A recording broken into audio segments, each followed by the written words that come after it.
Good evening, ladies and gentlemen, and welcome to the stream. I hope everybody's well. Apologies for the not having anything happen the last couple of weeks. Well, except for one thing, obviously.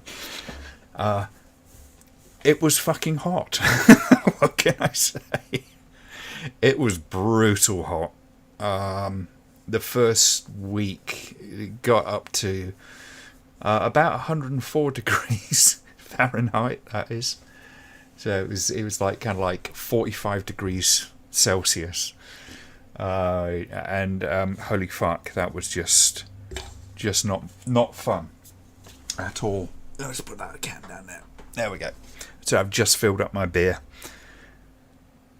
I have Punk IPA, Brewdog, quite nice beer, very light, nice one for the summer. Tastes amazing on tap as well. Whenever I go back home to Melton Mowbray, there's a pub that does that stuff, but yeah. Evening Loan, guess you wouldn't do one last week because of the heat. Yes, it was. I mean, it's warm today. I've had my door open all day, and it's still 27 degrees in here. But it's not too bad. I should be able to cope. I have beer. I should have a specially chilled glass or something for it, really. But there you go. But yeah, so that was all going on. Then I had a bit of a creative spurt like last Sunday, where I just kind of went, fuck it, I'm just going to get that goddamn Zardoz review done. Because I've been talking about it for months. That was the one I was going to do, and I'd got a lot of the way through it. I'd done about a bit over half, somewhere between half and 2/3. And it was just one of those kind of things. I just hit a wall. And it has been the case for the last couple of years that things have slowed down and the energy has been a real kind of issue. What with one thing or another, lockdown sort of killed my creativity off. Although I had been slowing down for a while before then. You know, work and all that kind of stuff. Because if I was doing this full time, it'd be one thing, but it's not. It's do it when I've got a bit of chance. Plus other hobbies getting in the way, bit of photography and all that kind of stuff, and wanting to take the telescope out. What are you gonna do? I was talking to John Rennie, who's in the chat. He's on Red Stripe. Oh, that's slumming it. It's whatever works, I guess. Yeah, I was talking to John the other day because he messaged me. Like I've said before, John and I know each other IRL, so to speak. Always a very, very positive voice when it comes to talking about films. Makes me look like a grumpy fuck.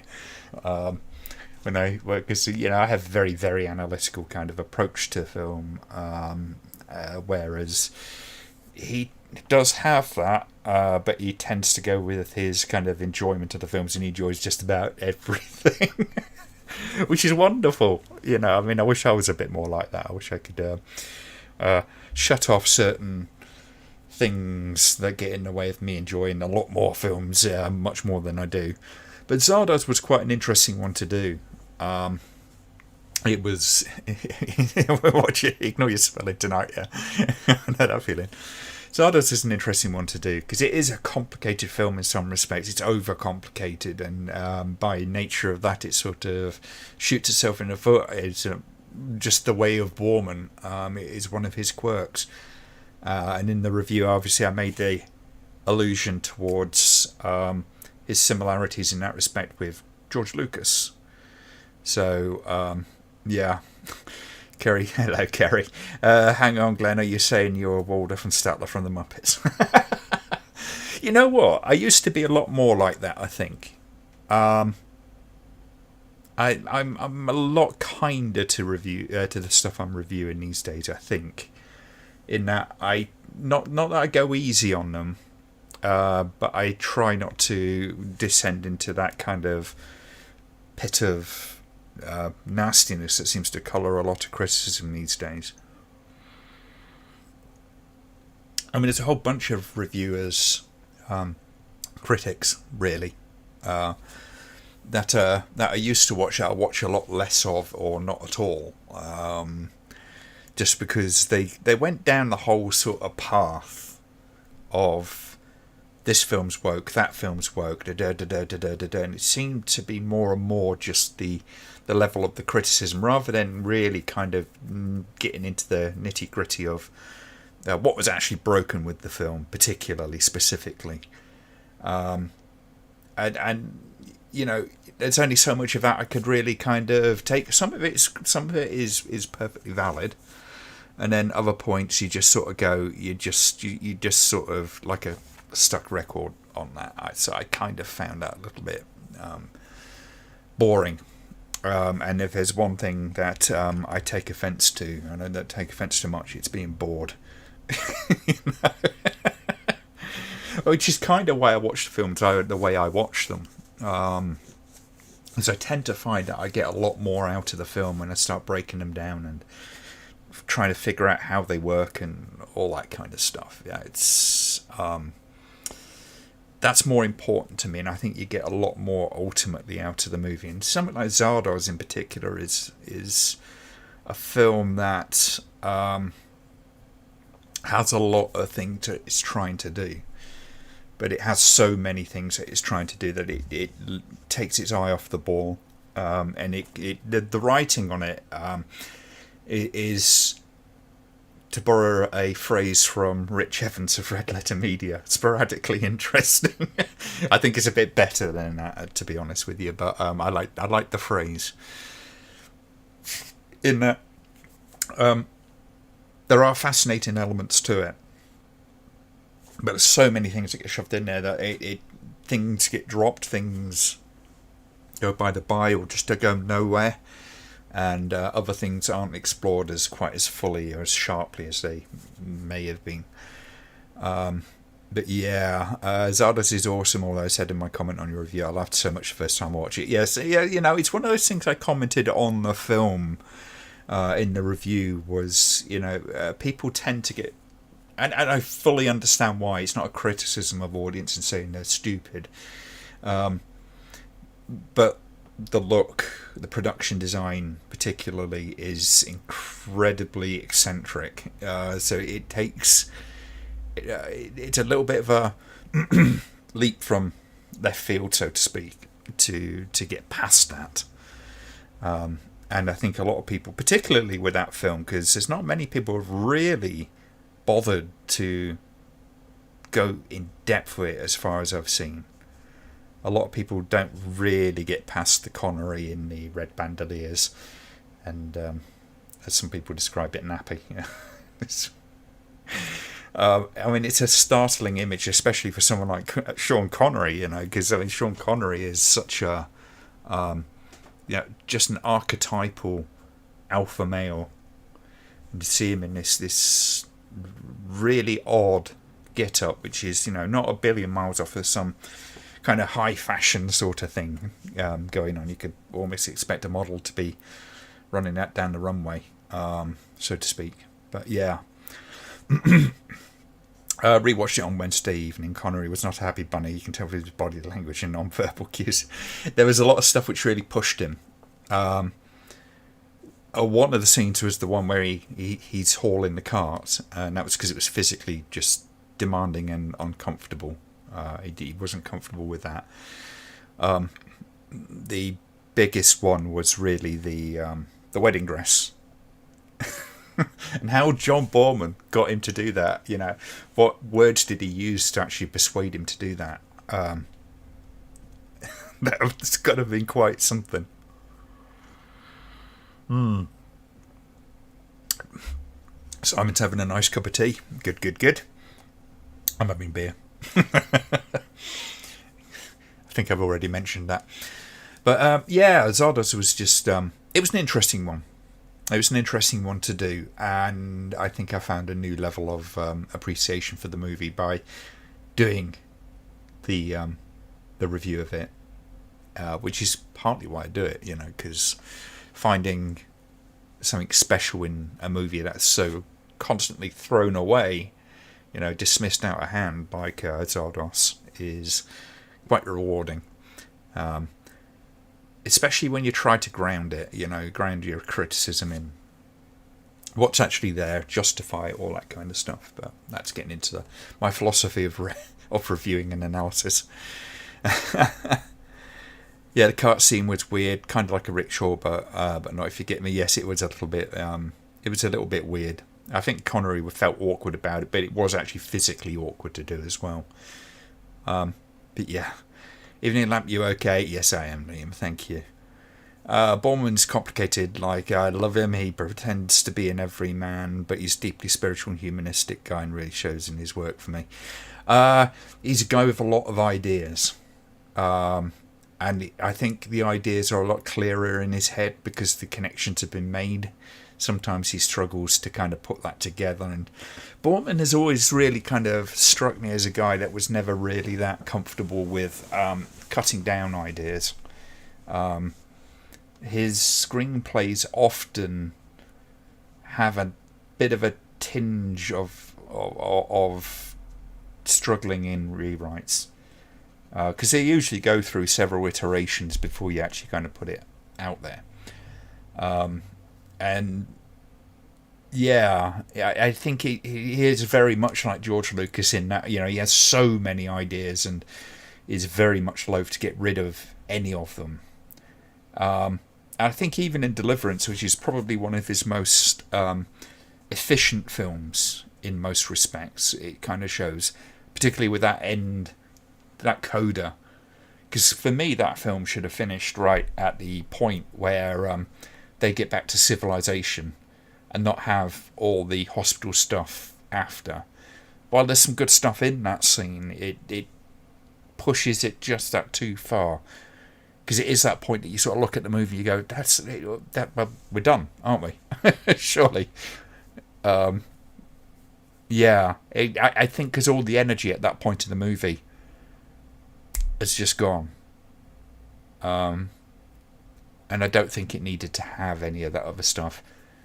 Because it's not short either. It's like 10 minutes or so. It's quite a bit of film. Dear, oh dear. But yeah, I mean, I love him as a filmmaker. I think his strengths outweigh his weaknesses. But unfortunately, most audiences tend to see his weaknesses or his eccentricities. But I would love to, I'd rather watch 100 Manos than I would, most of the stuff which comes out these days. It's not all bad these days, I'll have to say, but I did, when I was at my brother's last time, we watched The Batman, which was probably one of the more interesting Batman films. It had a different kind. It had that sort of dark and gritty kind of stuff going on, but it had concentration on detail and character that the Christopher Nolan stuff had at his best within those films. So it was an interesting kind of exploration of Batman, the character, in a different sort of, slightly different situation. So I kind of appreciated the look and the feel and the characterization and story arc, character arcs, that kind of stuff in it. Was it the most exciting of the Batman films? No, probably not. But it has some very unique qualities to it, so I quite enjoyed that. I watched Dune the other day. The newer Dune, Denis Villeneuve. It was kind of what I expected. I'll get to that in a second. It's just going to catch up with the with some of the chat there. Kerry says Deliverance is a whole different kettle of fish compared to his later work. I'm sure he felt he could make anything after that. Probably. I mean, it was a damn good film, and that's one of the things that, I mean, it's sort of widely known. Not everybody knows it, but Burt Reynolds was supposed to be in Zardoz as Zed.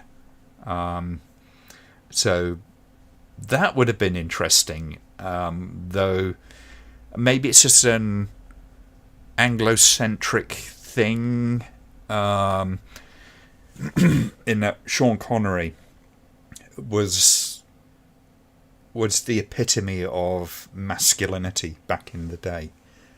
If you you kind of wanted to go, right, okay, there's a real man. Sean Connery was out, and he lived and breathed it. You know, his persona on screen wasn't a billion miles away from what he was. Maybe it heightened in certain respects, but certainly some of the stories of him kind of off camera, even from Boorman, sort of suggests he was very, very much the same person in real life as you would see on the screen. And he did come in for some stick, you know, because he had some very old-fashioned notions, to say the least, which were kind of his time. But that aside, he was that kind of figure, you know, that absolute kind of alpha male kind of figure that, to some degree, would kind of outshine Burt Reynolds in some respect. I think Burt Reynolds was a kind of softer figure, generally speaking, though Deliverance was kind of like much of a straight kind of role for him. Physically, they both look very similar. It's that very kind of like 60s, 70s bodybuilder type, where it's not like kind of huge sort of bulging kind of muscles, but they're very toned, clearly very fit and all that kind of stuff. So physically, they could have, you know, the difference wouldn't have been that much. But there's something about Sean Connery that you just go, yeah, he is the man. You know? Fell asleep while I watched the Batman. I did like what Matt Reeves did from what I saw. It is a slowish film. Yeah. Thoughts on 88 films releasing 4K ultra high def, but cut and missing scenes. What Cannibal Holocaust is that? I think they have to in this country, and I think, would I not be wrong? Would I be wrong in saying that the only scene that's actually cut from Cannibal Holocaust these days is the Cotamundi? I think that's the only one. So you're talking about 6 to 8 seconds, something like that. That's actually cut out of it, and it is pretty fucking brutal. That was, yeah, that's a really botched slaughter essentially, and they decided to keep it in the film. A lot of people would say that they can live without it, all that kind of stuff. Fair enough. I don't think I'd miss if it was gone, but I do prefer to have the complete film, is what I would say. But yeah, if the only way they can release it in this country 4K ultra high def, which I'm not quite sure why it needs to be 4K ultra high def, but there you go. Then if it's just missing the Cotamundi scene, then they have to do it that way. There's no way that the BBFC is, I think, ever likely to allow that scene, because it literally goes right up against laws, and that's one of the functions of the BBFC. Nice beer. But I've got to admit, I've got the film uncut. I've got the version as well, which has all the branching and stuff. So if you want to watch it without the animal cruelty, you can actually cut that shit out.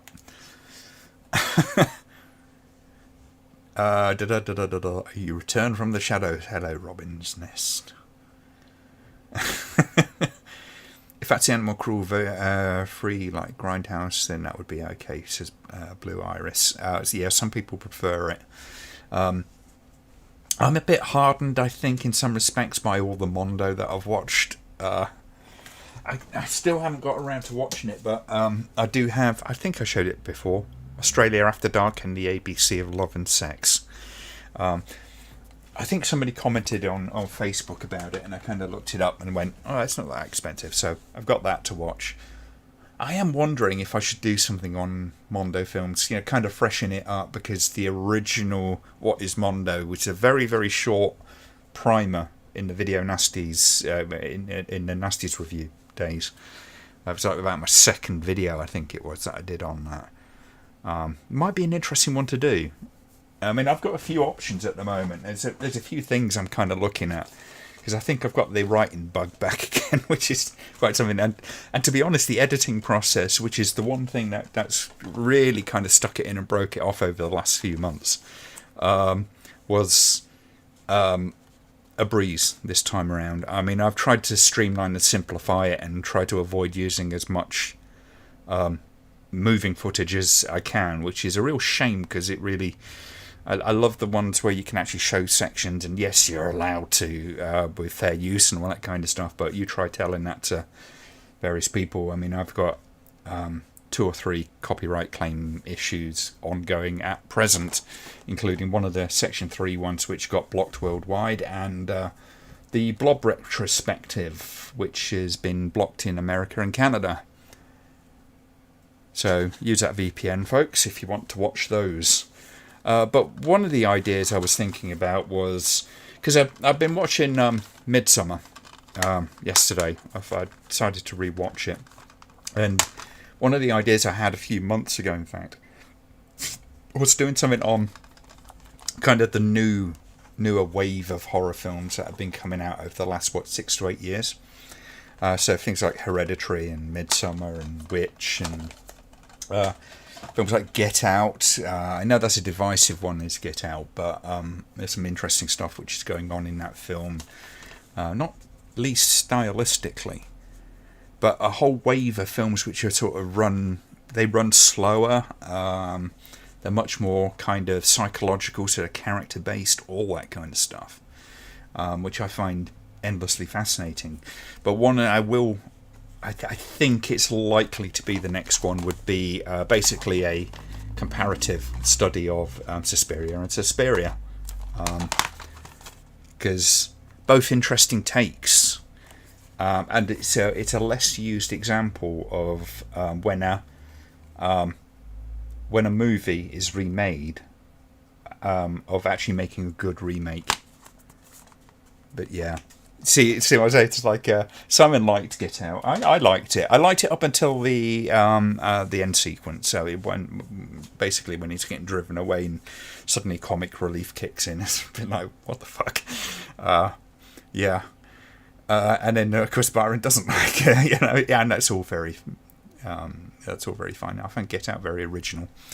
I thought there was a lot of fascinating ideas, and I loved actually the idea, kind of like putting this sort of spin, because there is the racial aspect of it, obviously. Jordan Peele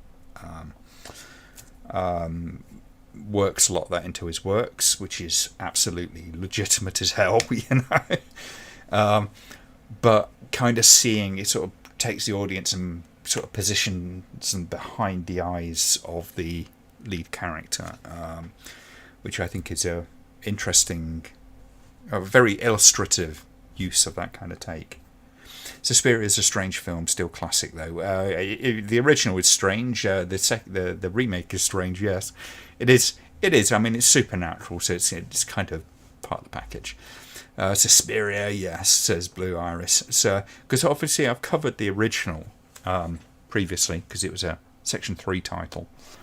So, and I've watched that before, so I'm probably going to end up watching that again this weekend at some point.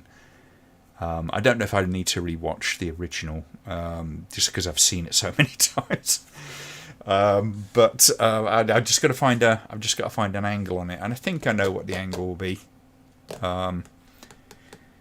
But it might also involve bringing in Black Swan as well, because that is essentially what I kind of felt was one of the first remakes of Suspiria, and I sort of pointed out differences between, kind of like focus, what it's story focus and that kind of stuff between Suspiria and Black Swan, and I think it kind of applies with the Suspiria remake as well.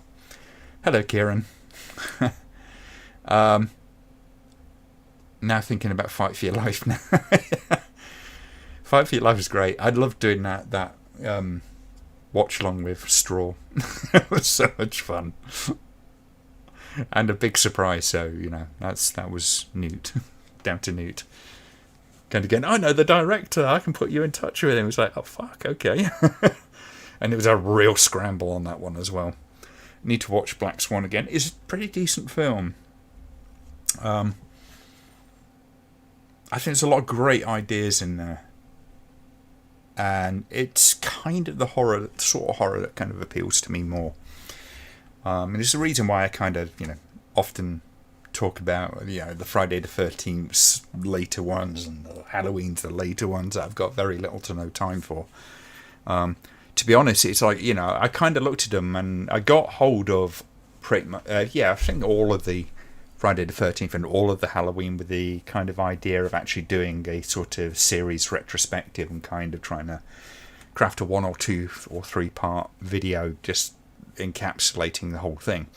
And it was like, I just kind of, once you get past like 3 with or even potentially 4 with Halloween, then it's just kind of this machine.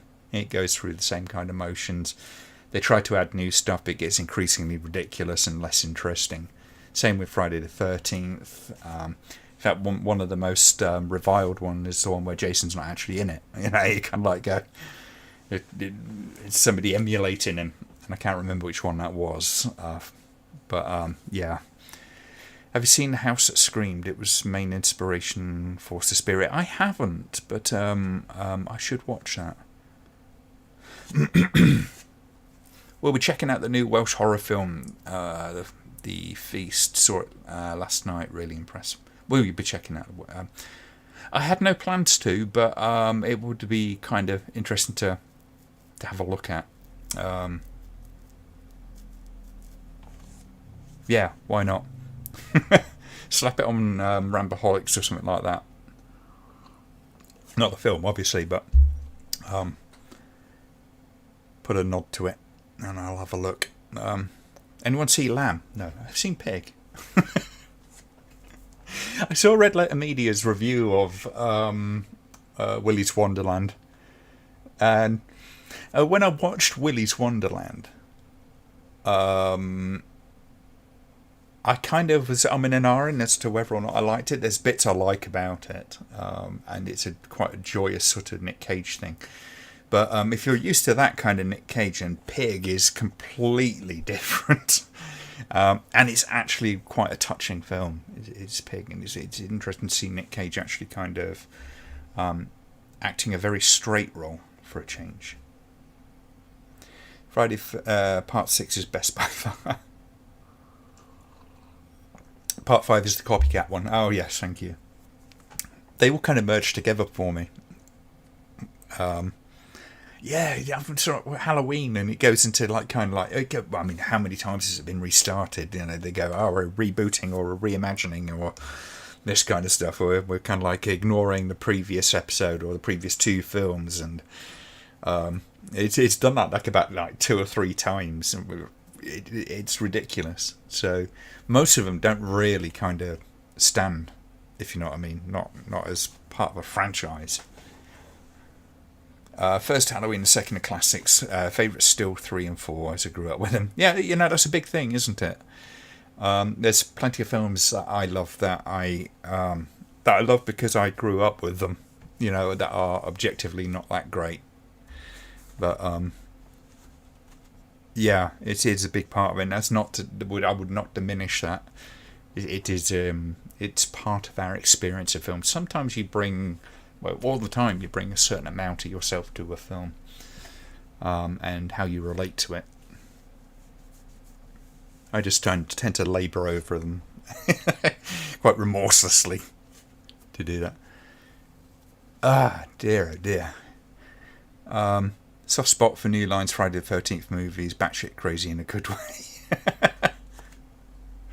I did not like the new ones. The remake, the Platinum Dunes, I think it was, to the point that I tried to watch, and I think it was the first of the remakes, and I literally couldn't get past the first 2 minutes. I couldn't. It's rare for me to shut a film off, especially that fast. I think as soon as I saw those wankers in the car, I checked out, man. I checked right the fuck out. Dear, oh dear. Texas Chainsaw restarted the series a million times too. Yes, it did. It was kind of weird with that one. So the first two were kind of, tenuously kind of continued. It was on some shaky ass ground. I'm not a massive fan of the second one, I have to say. A lot of people are, but it's a very different texture. I think it's a lot more Tobe Hooper than the first one, funny enough. There's a controversial take for you. Because it certainly, stylistically, it kind of works a lot more like his later works, whether it be it like The Funhouse or whatever, or Eaten Alive. The colour palette, the cinematography style, all that kind of stuff. But I think I find the Texas Chainsaw series somewhat more watchable, though I couldn't watch them back to back. You start watching them back to back and it's like it does the same shit again and again and again, just with a bit of a twist. I mean, how much can you do? It's a bunch of people kind of going around murdering people, one with a with a chainsaw. There were some wildly different takes in that, which I kind of appreciated, but they never did nail it back down again. And I think even Tobe Hooper struggled with the getting to grips with what made the original as great a film as it was. Hello, Richard. How is everyone tonight? As far as I know, everyone's pretty good. We're doing all right. We're all here. More of a Freddy fanatic. I appreciated some of the sequels of Nightmare on Elm Street a lot more when I was younger. But I don't think they've aged very well. At least they haven't aged well with me. The original, it's weird watching the original now. Because I still love it, but my God, does it look like a made-for-TV film? It really does. Everything from the way the titles are presented, a lot of the cinematography feels very made-for-TV, but it's still a great film. It's kind of weird like that, isn't it? This feels like Enter the Devil, which are clearly kind of like amateur films and all that stuff, but they feel cinematic. Nightmare on Elm Street struggles to feel cinematic, but it does feel like a film, if you know what I mean. Completely random, but the new HMV shop stores are crap. I didn't know they were kind of doing that. Crikey. Although I take it as a positive thing that, if they're selling DVDs and Blu-rays and all that kind of stuff. I mean, anything to keep the physical media going. John says, I've done 4 Jess Franco films this week thanks to your recommendations. Yes. John watched Nightmares Come at Night. We had a bit of a chat about that. And I recommended a bunch of films. Other than, Venus in Furs, which is probably Jess Franco's masterpiece, in my opinion. But some interesting stuff. I believe John's doing a video on Nightmares Come at Night. So we can look forward to that. I'm going to be very interested to see his take on Jess Franco. It's weird how Jess Franco's really kind of got a lot more kind of attention over the last couple of years, particularly for whatever reason. I don't think I'm part of that, although I may have kind of tipped a few people off to the existence of his work. It was always one of my most popular series after the kind of algorithm started killing everything.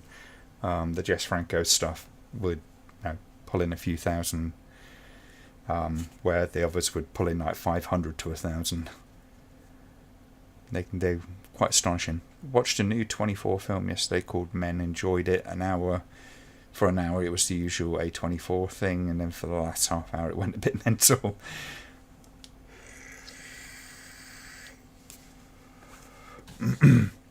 No, they haven't aged well at all. Yeah, I think the Freddy stuff really kind of... I mean, the first one's a great film. The second one is a interesting film. It certainly feels like a Nightmare on Elm Street film. But as they went on, they just got a bit wackier and wackier and wackier. I think it kind of lost its way in that respect. Some people love it because of that, and that's absolutely valid. For me, I found it kind of drew me away from the horror aspect more than anything. Horror and comedy are very difficult things to mix up.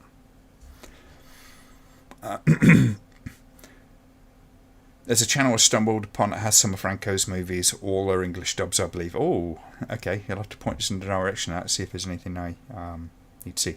Venus in Furs is his best. Is by far his best. I wouldn't say by far. It's certainly one of the nicest looking ones in that respect. You know, it's definitely one of the best produced films and probably one of the best written. I think it's literally everything sort of fell into place for that movie. However, there are a lot of his other films which aren't as perfect cinematographically or whatever. You know, the acting might be a bit shaky, or the script might be a little bit off. But there are films, other ones of his films, which are really fucking decent. And of course, there is a lot of dross. There's a lot of dross along the way. Feel sorry for the Crow films. After the first one, they were all rubbish. Well, to be honest, I think they kind of struggled. I think it lost momentum with the tragedy that happened on that film. Definitely put me onto Franco. Yeah, but sorry about that. You probably are responsible, Glenn. Actually, I mean, to be fair, there's some people who have done far more stuff on that. You know, I'm in a Jess Franco State of Mind and Franconomicon, amongst others. And of course, Stephen Thrower, who's been very kind of very vocal about Franco's work and his love for it. And in fact, he's got 2 books on Jess Franco that I want to get hold of. They're not the cheapest things on the planet, but I would love them. They look fantastic. What about Franco's Eugenie? I think that's a film that, as much as I remember of it, because it is a very confused film in some respects, it's an interesting one. Visually, incredible. Stylistically, incredible. I think it gets a little bit lost in the writing a bit, but yeah. Marie Little Jajal. I always feel like I've kind of put my jaw out of place saying that name. But yeah, it's definitely worth a watch. Eugenie. Most of his Marquis de Sade stuff, the more serious stuff, is worth watching one way or another. Also, turning Freddy into a comedy character just killed him. Yeah, for me it did. It became a pun machine. It's like the horror equivalent of Arnold Schwarzenegger. What's the theme song in the used in the intros for the Franco series? That came from Sadist Erotica. There's a scene in a club. It's like a jazz club because Jess Franco, damn it, loves his jazz. Like I said, I got one of his albums, Manakoa Experience. It's actually kind of interesting little album. I'm not a big jazz fan, but there's some fascinating stuff in there. But yeah, there's a nightclub scene, jazz club scene in Sadist Erotica, which it came from, and I just loved it. I love that that song. Like, yeah. It's great, and it's peppy, and it's just long enough to make it a decent intro. I've got to rebuild the intro to that, I think, because I think with a lot of the work that I've done on the computer since I last used it, it's probably a bit broken. Love Faceless and Bloody Moons of Franco's. Who doesn't love Bloody Moon? My original review was quite harsh on it because I didn't really understand Franco when I did the Nasties review. I just kept seeing these crazy films come out, up in the list. It's like, oh fuck, now it's another Franco. And then somebody, I can't remember who, said, oh, you've got to watch, because I think I've been talking about it. It's like, kind of like, there's something about him that it kind of started creeping in. And I showed a bit of interest, and someone said, you've got to watch Venus in Furs. Definitely his best film. So I kind of went along and went, oh, okay, yeah, all right, I'll go watch that. And about, within a few weeks, once I'd got it, I watched it and I was blown away by it. It's an incredible film. It's really very high up there on my list of favourite films is Venus and Furs. A perfect fusion of Jess Franco's jazz sensibilities and his love for the music and the I always hate the phrase, but the psychosexual stuff that he has an absolute fascination in, and it's the perfect distillation of that. You don't love Franco for one. It's fine. You don't have to. There's no requirement.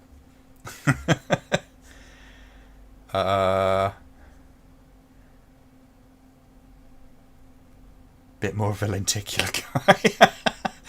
I've heard a lot of people banging on about lenticular just recently. I'm not quite sure why. There's been a particular amount of that. I don't know. I don't think. I've got this thing I got for a birthday present a couple of years ago. No, it's not lenticular. For some reason, I kind of thought it was. But my colleague at work got me this. My friend Andy. It's a big. It's not actually a VHS. It is a DVD. Let's see if I can open it without actually wrecking the damn thing. It's one of those boxes just a little bit tricky to open up. God damn it.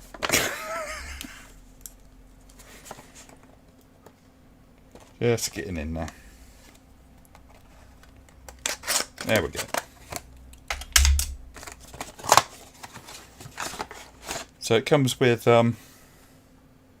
little laser blast alien plus the DVD or Blu-ray. Yeah, Blu-ray. Quite a nice little package. I was quite amused by it. He says, "So what did you think of it?" I said, "It was awful. I loved it."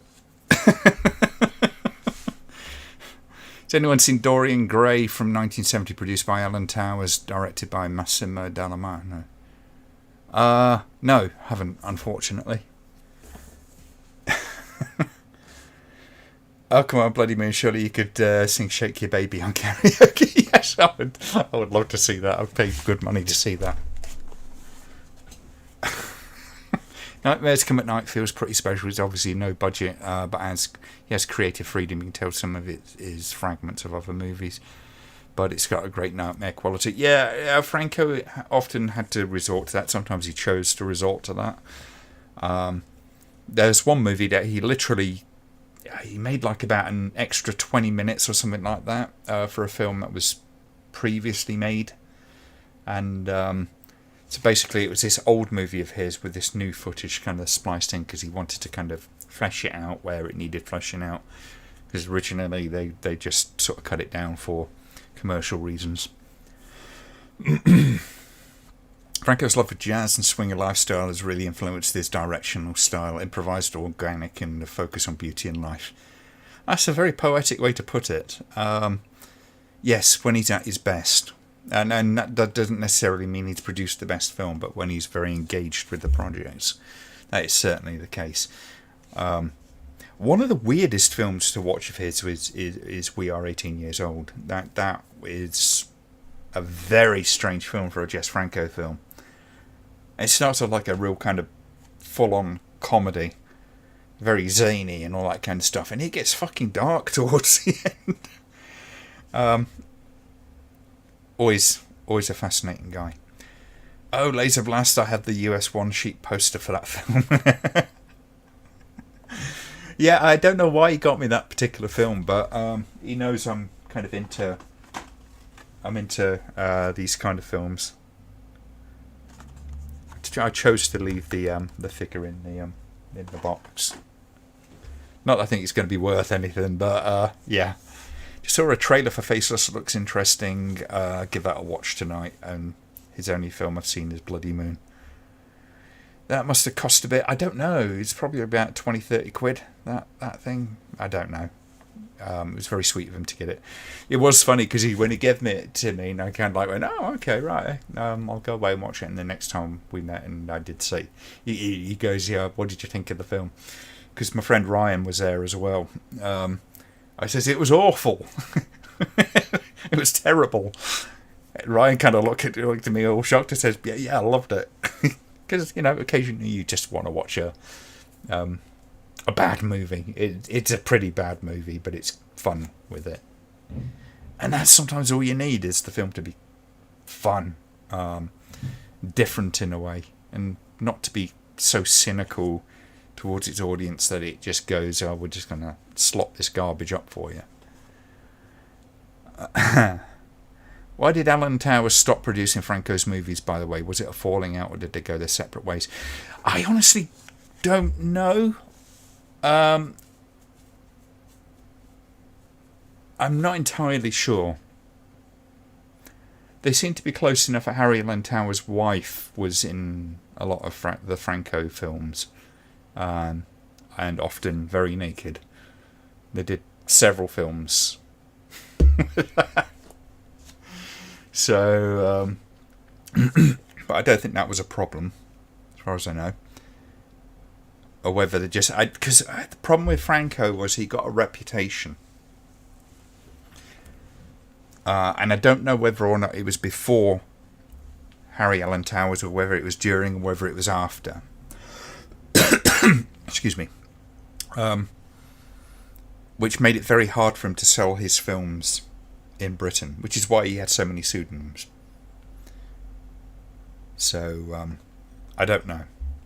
I don't know, to be honest with you. I'd be interested to have a look at that. Thought it was Alton Towers. No.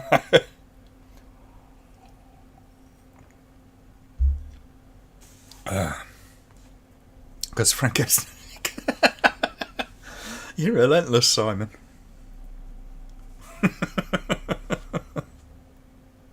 Dear, oh dear. But yeah, so there's a few things that are kind of looking at. I was contemplating whether or not to do a Lost Highway analysis or something like that, or maybe another one of the David Lynch films, but it's a possibility. Got a few ideas. Was Harry Alan Towers before he went to Eurocine? Eurocine sort of happened at a couple of points in Franco's career. He did some stuff early on, if I remember right. Then eventually, and they were quite decent at that point. It was sort of later on in the career when Eurocine basically started churning shit out. I mean, they went kind of full-on canon films in that sort of respect, but with a lot less care and attention, to say the least. Eurocine is generally considered to be one of Franco's more... I think it was the downfall of Franco, to be honest with you. He did make a few good films along the way with Eurocine. But Eurocine just wanted their films to be kind of produced to a certain standard, which is why a lot of those films actually look quite good. But they wanted them done fast, cheap, and marketable. So, immediately kind of Jess Franco's sort of signatures are going to be kind of tempered by that. And he'd find himself often filming 2 or 3 films, literally 2 or 3 films at the same time. Sometimes secretly. So budgets from one film would end up kind of in another film, all that kind of stuff. It's real fucking shady when it comes to the film world. But, when Jess Franco got blacklisted, essentially, he wasn't going to be working with big companies and stuff. I mean, there was a point where he worked with Orson Welles when they were both kind of suffering in the system, shall we say. Was it Don Quixote? I think it was. Jess Franco completed it. I've never found it though. But yeah, Eurocine was a bit of a mill. And you see a lot of people who kind of went through Eurocine, and often the quality of their work took something of a nosedive during the Eurocine stuff. It's it was brutal. I think it was very much a factory floor when it came to companies to work for, but they were willing to work with Jess Franco because they knew they could get results from him. They didn't really care if the work was compromised at all. There you go. Robin's Nest says my personal favourite Lynch film is The Elephant Man. I have a few, although I think the one I find the most fascinating is probably Inland Empire. I had to spend a lot of time with that film. And I've tried on several occasions to write a analysis of it, but it's incredibly difficult to write an analysis of it. You sort of have to step back from the film and kind of view it as an overview if you're going to try to do it, because you can't. There's no coherent sort of through line in terms of narrative that's easy to communicate. It's all linked, but it's linked in a very kind of difficult way to describe. And I've sat through films like Salo and things like that, and kind of hacked my way through to the at least what I perceive to be the meanings of the film. And I can tell you what Inland Empire is about in very short terms, but to be properly analytical is very, very difficult with that movie. It's very hard. It's kind of it's a very sporadic film in terms of where the narrative is and how it fits together, and even if it fits together, there's bits of it which are almost entirely removed from the rest of the film. So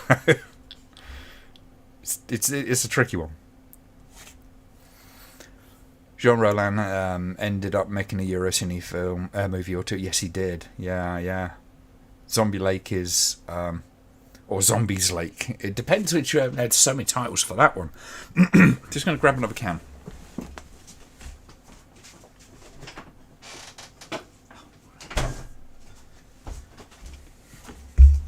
It's definitely getting warm in there. Where are we at? I think my computer kicks out a lot more heat than I suspected.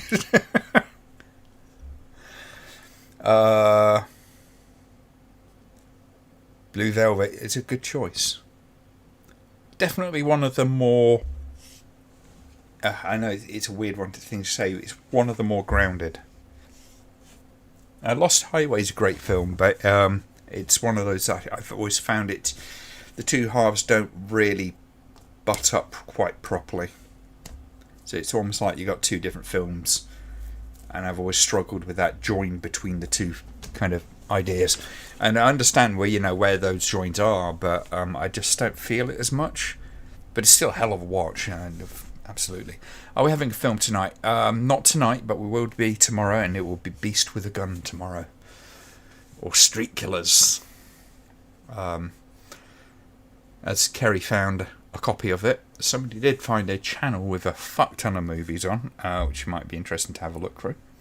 To be fair, I like most of Lynch's films. Yeah, I don't think there's a Lynch film I don't like, to one extent or another. It's hard to say, what is my favourite. Eraserhead is right up there. I mean, I absolutely adore Eraserhead. It is a film I can watch easily at any time.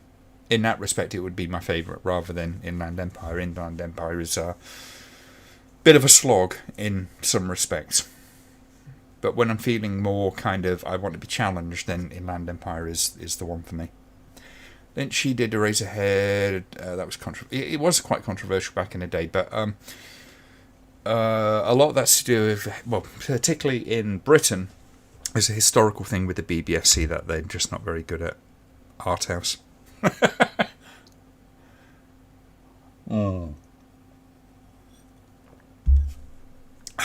Hello, John.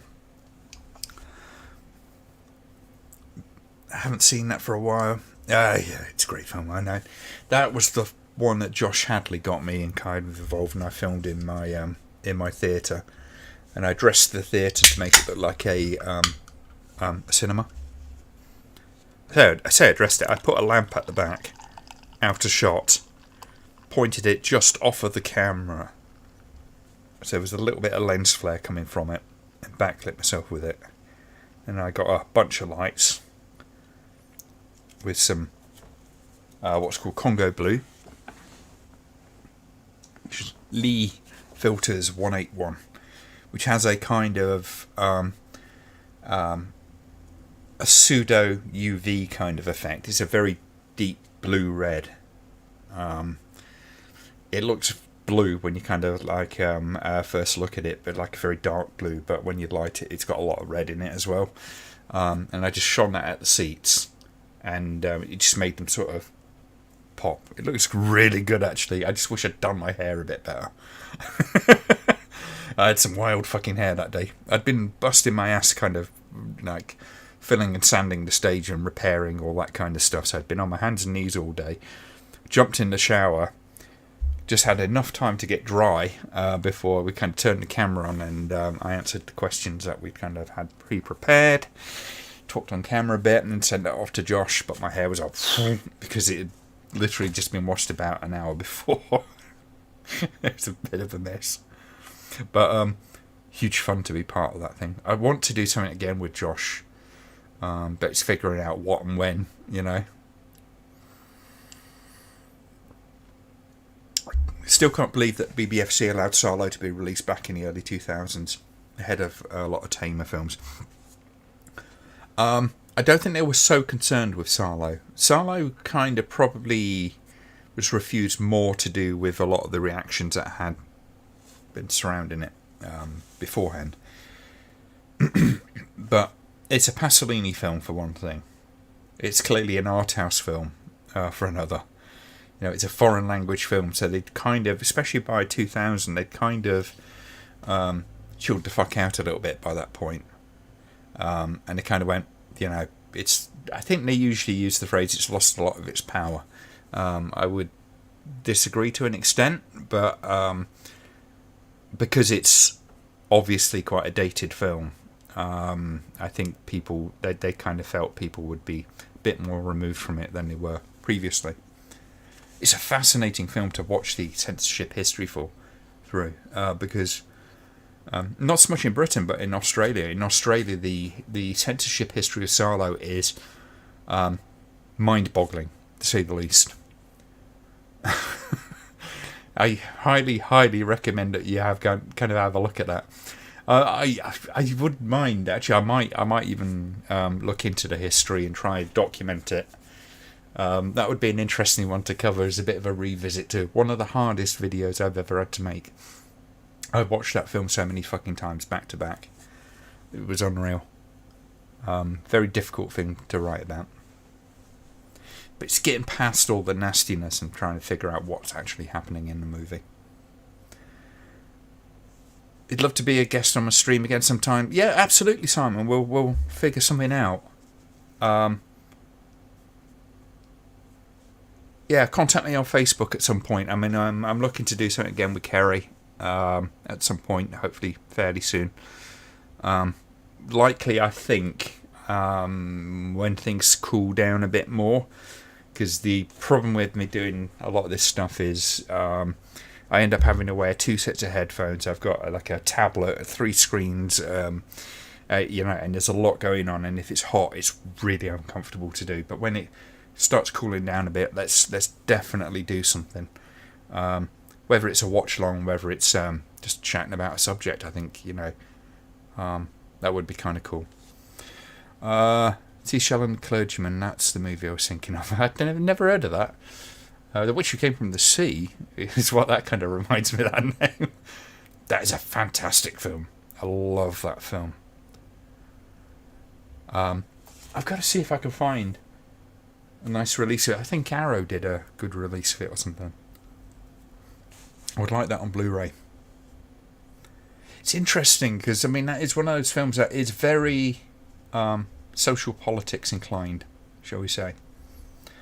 It's a psychological film. Devastating story. Fantastic performances. I mean, yeah, it's a kind of a weird one in some respect. The performances are somewhat heightened, but, you know, it's all through Molly's head. Same like Possession and stuff like that. That's the shit I like. I like to actually be kind of like immersed in the character's head.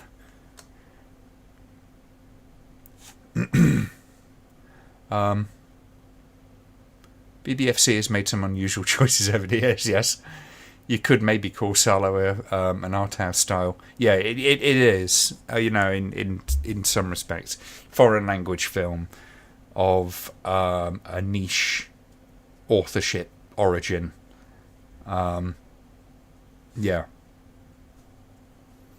Glenn, you like the Ghostbusters films. Well, the first two. Would you ever watch Afterlife? I have watched Afterlife. I'm not a big fan of Ghostbusters 2, to be honest with you. I would say that. The original, first one, absolutely. Love that film. Ghostbusters 2, I think a lot of the criticisms that were kind of aimed at at the 2016 one could also be applied to that film. I know, controversial. Ghostbusters 2 was not that great. I can watch it, but I'd say it's better than the 2016 one, ultimately. But probably by a decent distance, but it's still not a great film in my opinion. Afterlife, I thought was largely okay. I enjoyed it well enough. Well, sort of. Yeah, I didn't find it a bad film. Kind of funny in that respect. My next one I want to get actually is Crimes of the Future, the new Cronenberg film. Well, it's been a little tricky to get hold of recently, although I've just seen it's come out on. There are Blu-ray versions of it on Amazon, so I will get hold of that at some point.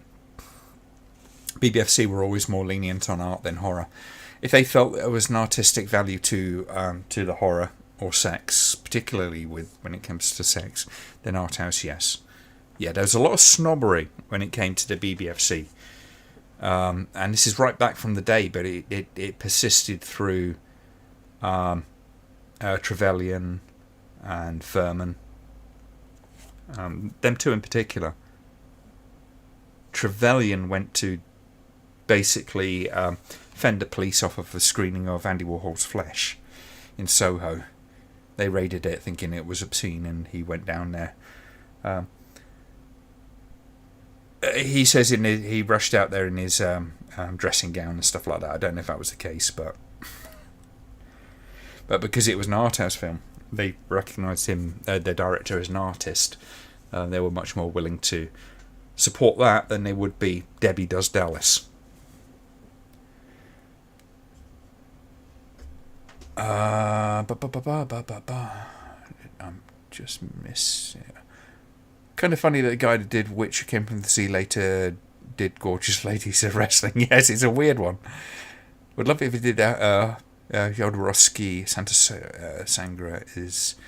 Yeah, if you can find that somewhere that we can all watch it, great. Absolutely, I'm very willing to do that. I loved The Holy Mountain, actually. I thought it was quite a fun film. Yeah, probably a little pretentious. I think Jodorowsky is a little... Is it Jodorowsky or is it Jodorowsky? I always worried whether or not Jodorowsky is just the Americanization of his name.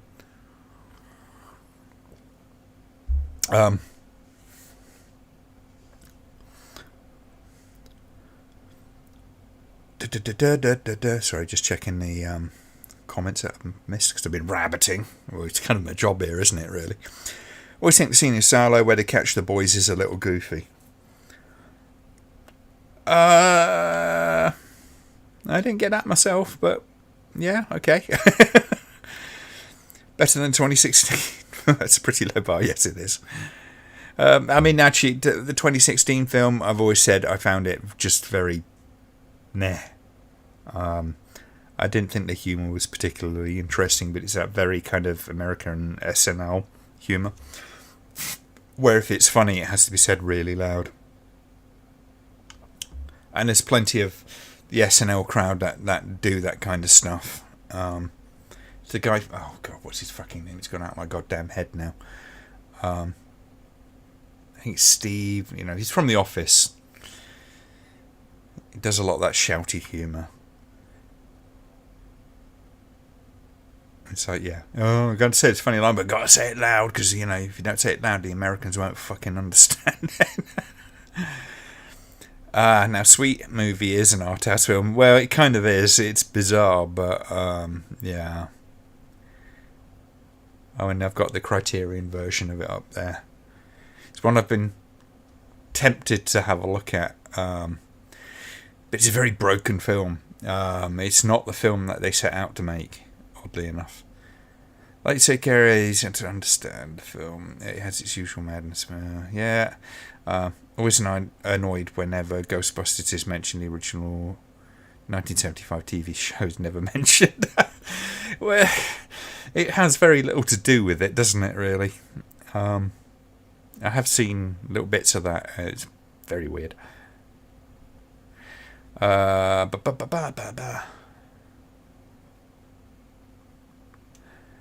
being asked why Sebastian had so much nudity. Jarman said we had a small budget, we couldn't afford costumes. Yeah, I think Jarman had a sense of humour. Got a written warning at work when I was about 18 because I would always like to watch Rent a Ghost on Gold.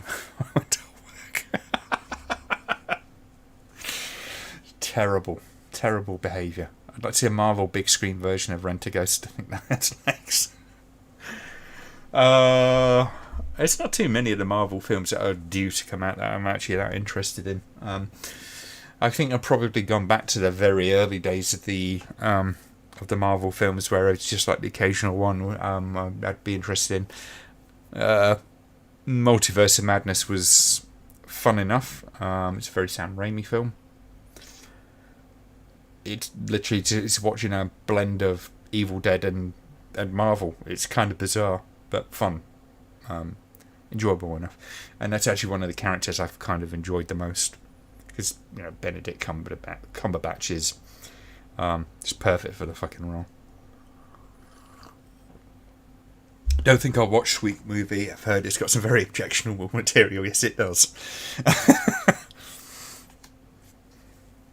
It's pronounced Haldorowski. Yeah, that's kind of what I figured it was. So, I watch these videos and they mention him. It's always Jodorowsky. So, but then, oh god, there's a commentary track for Resident Evil, and I can't remember the name of the actress.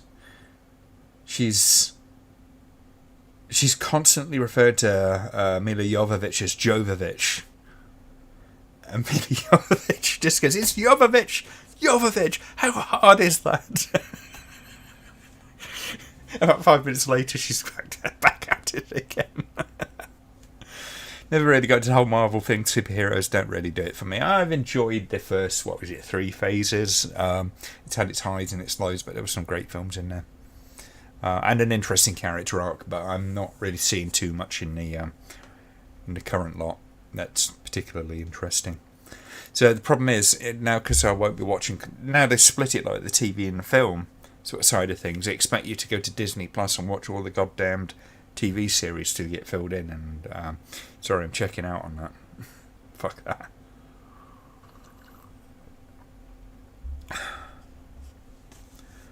Borovzik.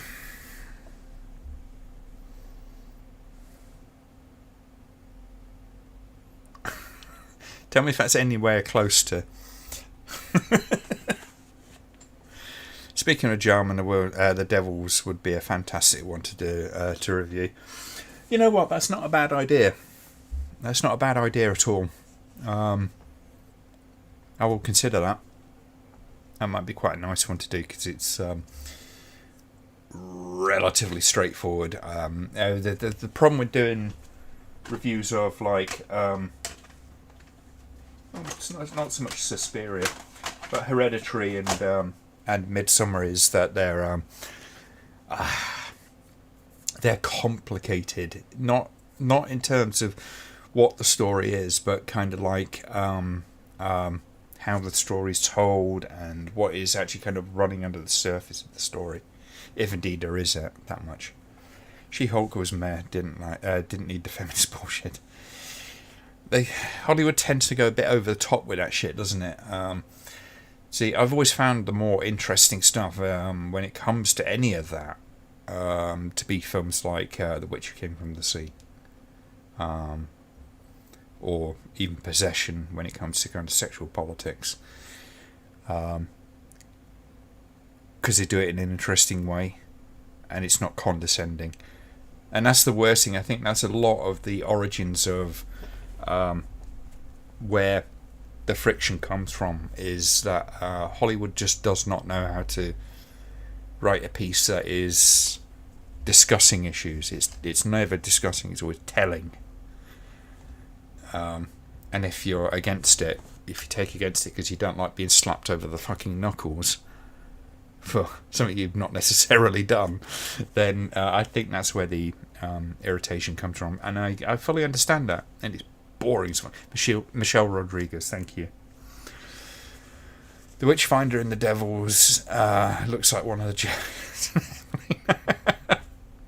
Yes, he does rather, doesn't he? Right, going to watch a movie with Lexi. Yes, okay. We'll see you tomorrow night, Carrie. Yeah.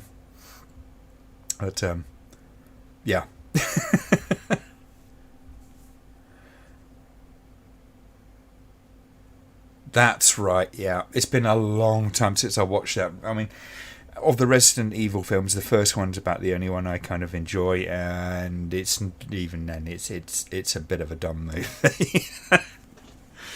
But it does it just well enough for it to be interesting.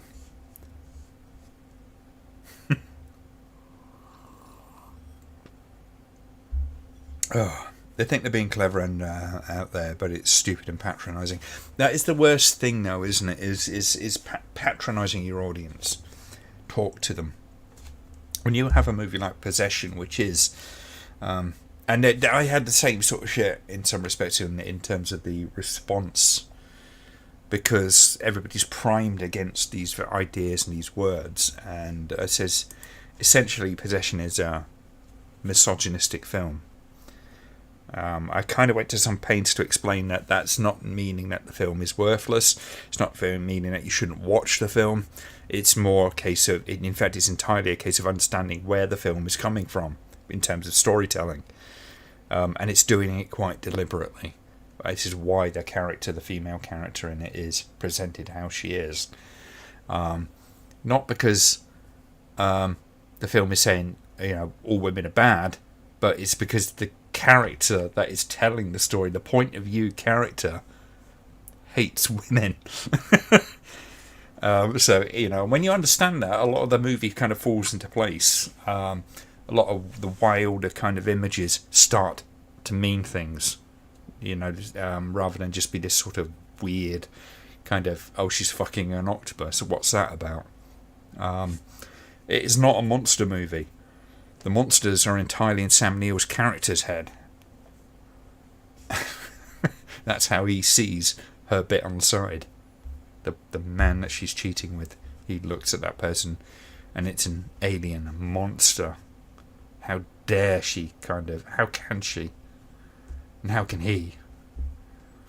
Currently writing a review of Abel Ferreira's Zeros and Ones. I've not seen that. Does sound interesting though. Witchfinder in the Devils has a downright uncanny resemblance to my old weed. Coincidence? Maybe it didn't get any work again. I would love to see the Devils released in its fullest version. And I am firmly convinced that the studio actually has the full version, and there's probably some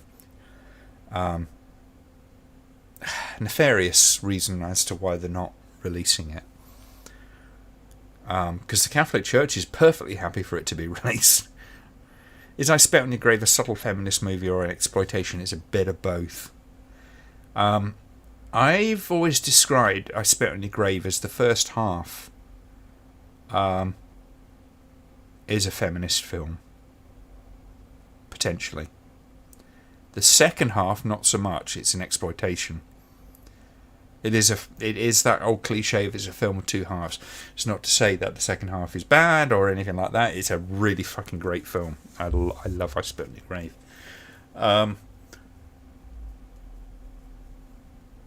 Although it might be a stretch to call it a feminist thing, but there has been feminist appreciation of the film. I personally look at the film as being a very honest film in the first half. Then the second half is the fantasy.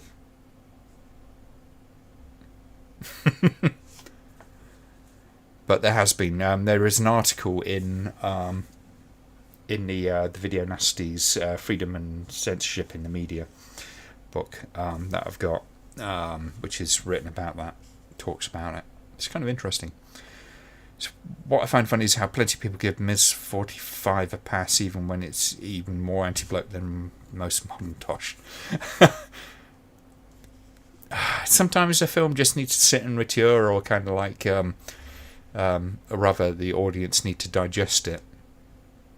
Certain films like the Ghostbusters 2016 will always be looked at as being very childish. As will a lot of the efforts in Hollywood to actually write films that are talking about certain specific subjects. The bath scene should have been cut. Should have been the end. Yeah, no, you're not the first person to say that. Johnny should have died last.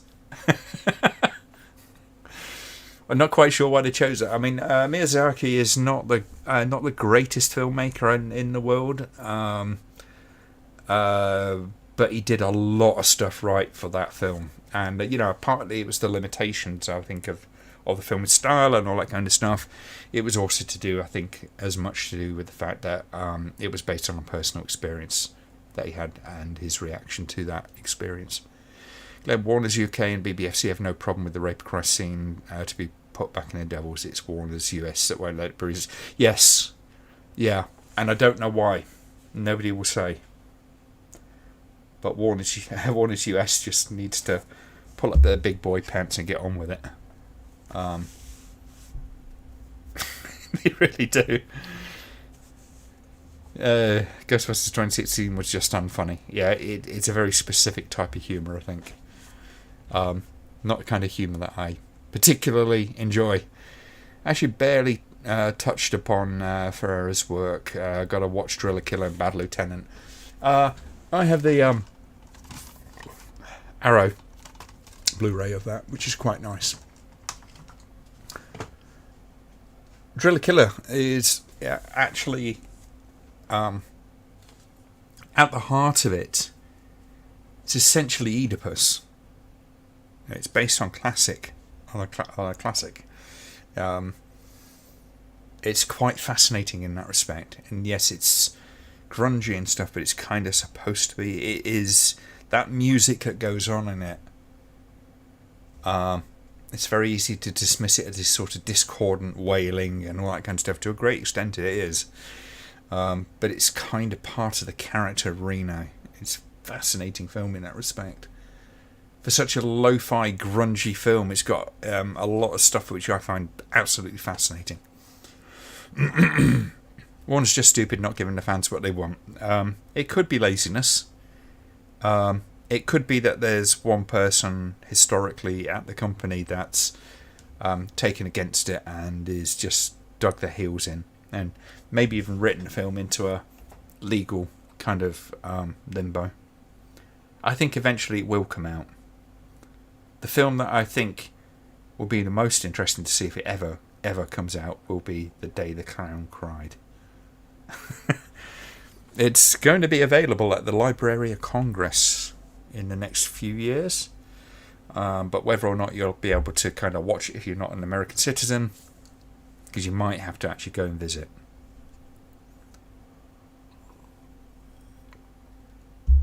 Oedipus was a complex fella. A lot of people get that story wrong, including Jim Morrison, who obviously he did that bit in the songs and usually in an American Prayer, which is kind of like a poetry album that they did.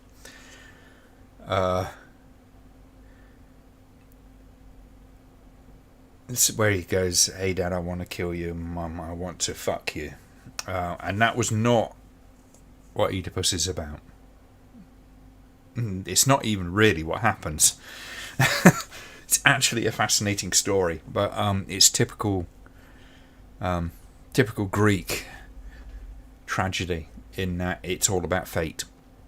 That it's prophesied that Oedipus would, I think, have a child by his mother and kill his father, and he's separated from them at a very early age So he doesn't know that those two people are his mother and his father at the point that he actually does the deed. Because they've done so much to try to avoid fate, but fate is unavoidable in ancient Greek kind of drama. So I always hate it when it gets boiled down in the wrong way to some extent, because it's like it takes an interesting aspect of the story and then just like looks at it with very lurid eyes, the kind of eyes that James Furman would cast upon the video nasties in the early 80s. Day the Clown Cried has now built such a reputation it can only disappoint. It's quite possibly true. I'd love talking with Barry, the BRB 30,000. We did video discussions on it, and it was. I says it's probably a car crash, but it'll crash, and then like about 20 clowns will sort of crawl out of it all bloodied or something. Oh dear. But you've got to watch it. Who's not going to watch that film who's aware of it? You know, if you're aware of that film, you're almost physically mandated to watch it. And I hope that somebody manages to either surreptitiously release it or get an official release. I'd prefer an official release. That'd be kind of cool. Doesn't he realise and then cut his eyes out? Yeah.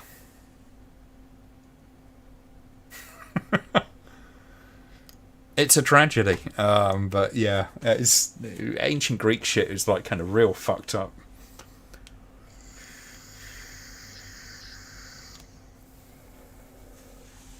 Here it says Jean-Jacques Benny, favourite director, was an assistant director on The Day the Clown Cried. Found that very interesting. I bet that must have been quite an experience. I mean, to be honest, a lot of it would have been kind of like, at the time, they would just go, at worst, they'd be going, we're making a bit of an odd film here. But, you know, part of the legend is just how Jerry Lewis sank so much of his own money into this film and then just went, I can't show this. So it's always going to be fascinating. I want to see the extra footage of the Devils that has George's wife, Mildred, turn up and have a little go at him. I think Robin Williams' film Jacob the Liar was a soft remake of The Day the Clown Cried. It's quite possible. The thing is, I think with The Day the Clown Cried, Jerry Lewis was absolutely genuine. From what I've never really liked the guy. I've seen him in interviews. He seems very prickly and acerbic, not in a fun way. But I also kind of got the impression that when it came to that film, he genuinely wanted to make a heart-wrenching and touching film. And he realised at one point that the film was, for that purposes, at least to his taste, unsalvageable and in bad taste, and that, you know, anybody was telling him previously that he was making a mistake was actually right, and that's going to be a hurt to your pride, especially for someone like, you know, what he seemed to be. Clown could sneak a VHS copy out in one of the big shoes. Yes, they could. I think Holocaust media was a new thing around the time Lewis made it. Not quite sure what Holocaust media is. Are you talking about kind of like the Nazi exploitation, all that kind of stuff? Speaking of clown, I need a Gacy exploitation movie of him as Poco the Clown. Oh God, I was watching. It's one of Simon Whistler's channels, probably the Casual Criminalist. I watched the episode on John Gacy. It's like, oh, holy shit. Lewis wanted to do a film similar to the Italian one, which its name escapes me. That rings a bell. Do you reckon Batwoman will ever get released? I have no idea. The people who made it seem to think that they were kind of coming towards something that was worthwhile. I kind of feel sorry for them. it's a horrible thing when, you put all that work into it and nobody gets to watch it. And same thing happened with, the Fantastic Four, back in the early 80s, I want to say. And yeah, imagine putting all that work in, thinking that you're actually going to get a film out there. It's going to go on your resume, good or bad, but it's going to go on your resume. And then some assholes just basically kind of yanked it from under you. Would I go watch the Batwoman film? I don't know. What I've seen of it, photos and stuff don't look like it was the flavour of the Batman kind of world that I'd be particularly interested in. So I don't know. I don't think anybody's really got a particularly informed position on it, although some people would say that they have. Yeah, Jerry Lewis always seemed to be very nasty. I think the film King of Comedy was sort of close to his real character. I think you're probably right, actually, and that's a really good example. He seemed very natural in that. Well, it was interesting to see him in that role. Heartwarming story about a small town guy that bucks the odds and becomes a clown. It's Joker, isn't it? Yeah, it's been shown in films and TV, etc. Yeah. Hello, Collector Adam. Late to the party. Hope you're all doing well. You've had a good week. I've been off all week, which has been quite nice. So managed to get the review done at long last, the long promised one. I even put a nod to that in the credit. Better late than never. Gacy versus Dharma was a thing. Brad Jones did a great review on it.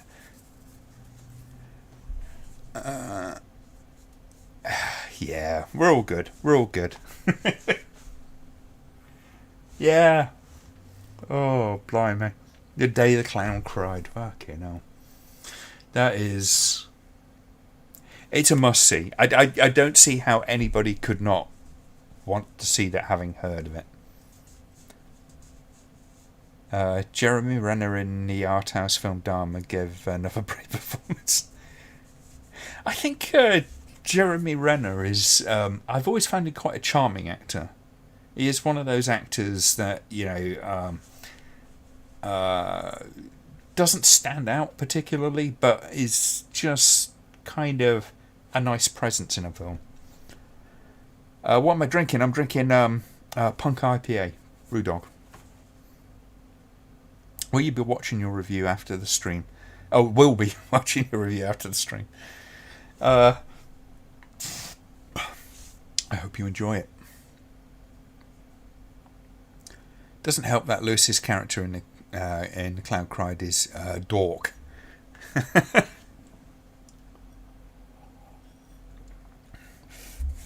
I was having a look at the melon farmers.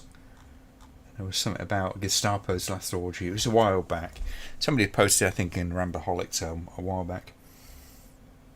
But yeah, of all the Nazi exploitation films, that bothers them. SS Experiment Camp, not so much. Beast in Heat is a no-no.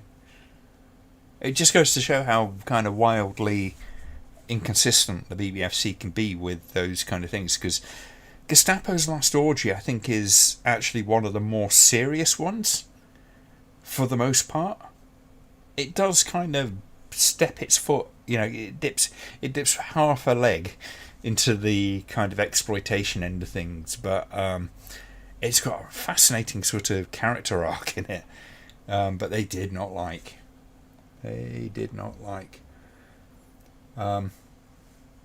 Gestapo's Last Orgy is an Italian exploitation film, this is BBFC by the way, from 1927, in which a Jewish woman revisits the site of a concentration camp in which she was formerly imprisoned and subjected to torture, terrorization, humiliation and sexual violence. BBFC is kind of reductive. I mean, yes, that stuff happens, but context. BBFC guidelines state that as a last resort, BBFC may refuse to classify a work where central concept of the work is unacceptable. Well, it will be when you tend to take the worst elements of it and isolate them. Jesus Christ, you could ban half of the Disney films if you wanted to do that. Such as a sustained focus on rape, other non-consensual sexually violent behaviour or sadistic violence. It's kind of part of the fucking story. Gestapo's Last Orgy is composed of scenes of strong sadistic violence, humiliation, degradation and non-consensual sexual activity. Well, so's SS Experiment Camp. You let that go. I mean, to be fair, Gestapo's Last Orgy is a much darker film. It takes a lot of that shit very fucking seriously. All of which occurs in a clearly anti-Semitic context. Is set in a concentration camp. I think, particularly with that film, the BBFC, they watched it and they just did not know how to take it at all. Gestapo's Last Orgy had guinea pigs in places. Actually, no. In Gestapo's Last Orgy, it was gerbils. The guinea pigs was either, I think it was Beast in Heat. It was in. They painted some guinea pigs because they couldn't have rats. They couldn't have got some white lab rats and then painted them, but they had to have guinea pigs. I guess because they felt they were a lot less objectionable for the actors.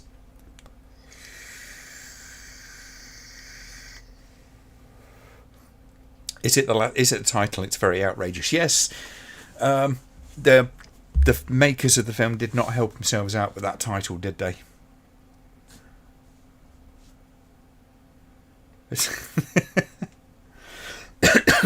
I thought it was always so. They're so cute. They're kind of like, well, why have you painted me? Eek, eek. Congratulations, you've just had a guinea pig impersonation out of me tonight. Which is the sex obsessed midget? That's Beast in Heat. That got rejected as well just recently. I say recently, a couple of years back. Amusingly. How anybody can take that film seriously, no idea. You know what? I think The Beast in Heat could be released in the UK. No, they literally just rebanned it about, like I said, 2-3 years ago. Let me just check. See when that was. Beast in Heat, BBFC.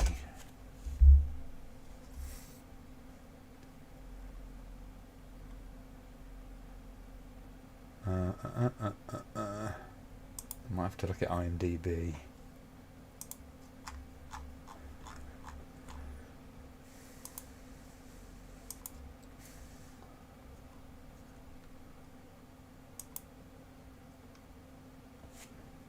God, I hate the Melon Farmer's website is just an absolute dog.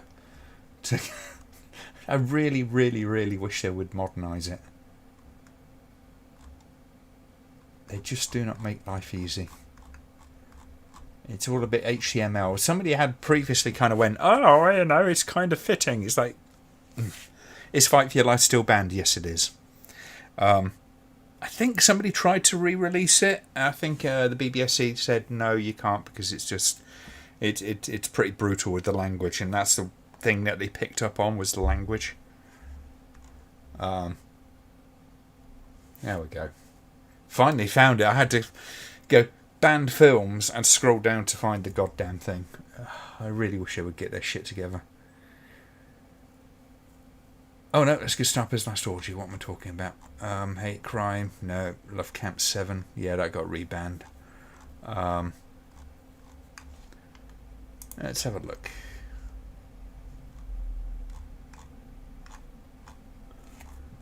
I'm sure it got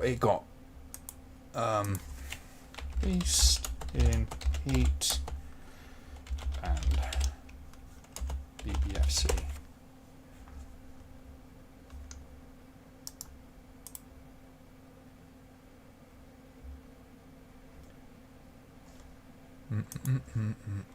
I ain't going to find it in a rush, I don't think. So I won't bore you with me Google fooing. Stop bothering melon farmers because the layout was terrible, navigation was a nightmare. Yeah, and it's a real shame because, the site is good. The information that's on there is great. But they're trying to find anything on there. It's just an absolute dick of a job. And it's so 1999. It really is. It's like being catapulted into the late 90s on the internet.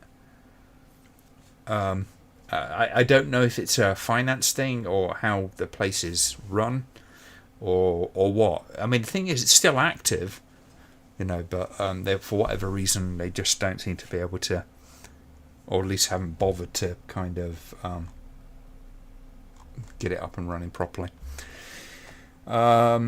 Beast and Heat is nowhere to be found on a BBFC. Probably means it hasn't been submitted in the 70s. I'm sure it got submitted recently.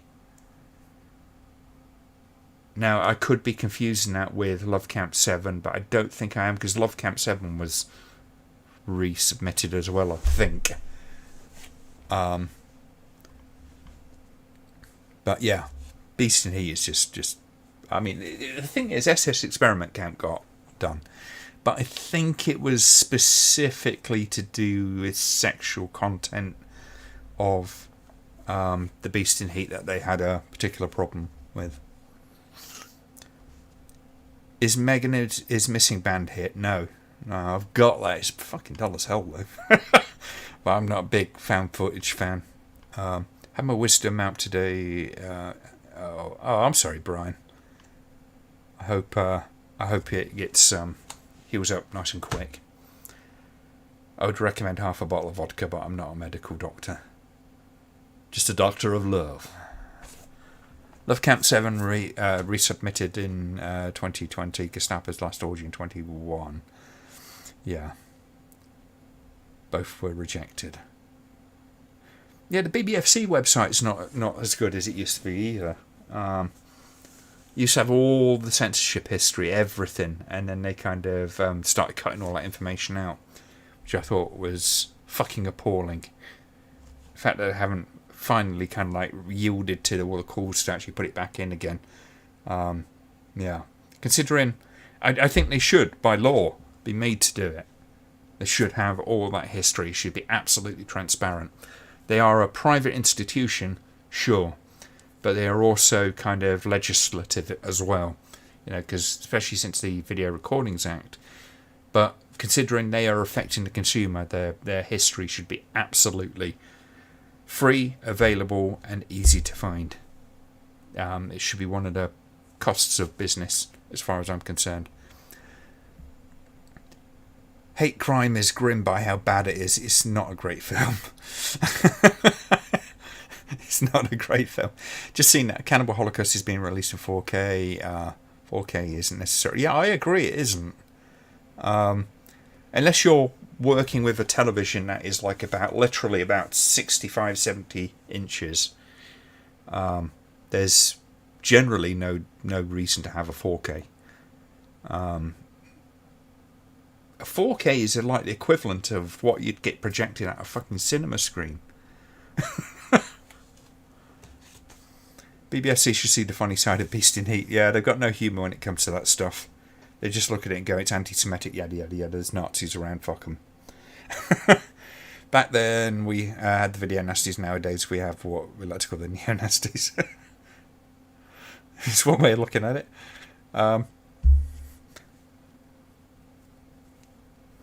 Yeah, Cannibal Holocaust, which contains pretty unpleasant animal cruelty, is available to buy. Actually, I've been in the past. I've discussed, kind of like why it is the case that the film has been allowed. When you're talking about that stuff, yes, Cannibal Holocaust has a lot of it, but you've got films like Apocalypse Now and countless Hollywood films that have real animal death in them. The Bar, which I actually predicted quite, a few years before the BBFC sort of changed their opinion on Cannibal Holocaust. The Bar is basically whether or not the animal death is kind of like particularly cruel. and unusual, essentially. So if you make the animal suffer, if it doesn't clear the bar that what you would expect in like an abattoir, then it's illegal. And the Cotamundi is the one scene which is particularly like that. The rest of the scenes are the animal deaths are pretty clean. It's unpleasant, but it's clean.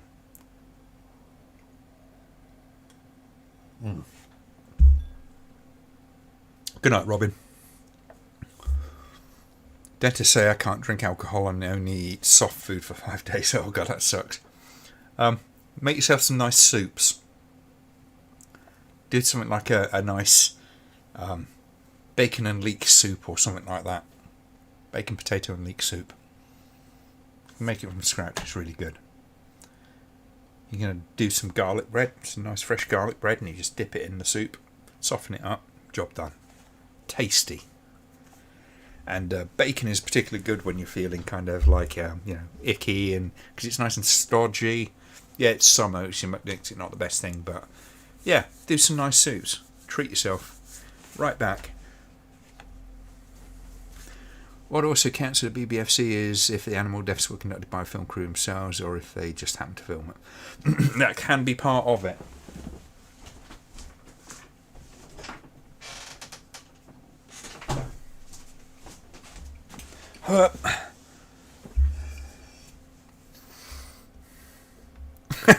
You got judged for buying Cannibal Holocaust.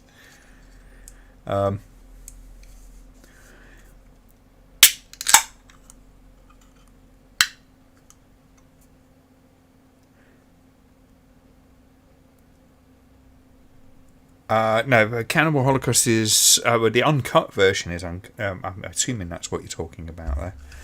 Just trying to follow the thing back. It says Richard's talking about it's probably in the UK. Probably is in the UK, but I bet you can watch it online. I'm just trying to catch what thing that was. If you're talking about hate crime, then I didn't buy it in this country. I imported. Because it is banned in this country. Does it deserve banning? I can see why people would say kind of like they're worried about it being anti-Semitic, but I don't think that was the intention of the director. It just, hate crime is one of those films that I think it was made with good intention. But I don't think you should essentially improv a film of that nature. For those who aren't aware, hate crime basically it's a found footage film that features a Jewish family and having their home invaded by a bunch of neo-Nazis who then torture, kill, or rape, and yada yada yada. It's quite unpleasant. But the filming of it was done as an improv thing. So they would get a few notes and they would go in and then they would go and do that stuff. A film called Megan is Missing. Oh yes, I've got that. Don't know where it is. Let me have a quick look. I had it recently, so it can't be that far away.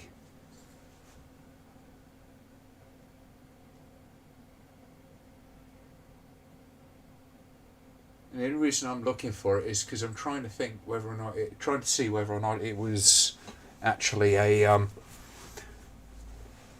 whether it was an import or not. But I won't look for too long because, quite frankly, it's get boring if you do that.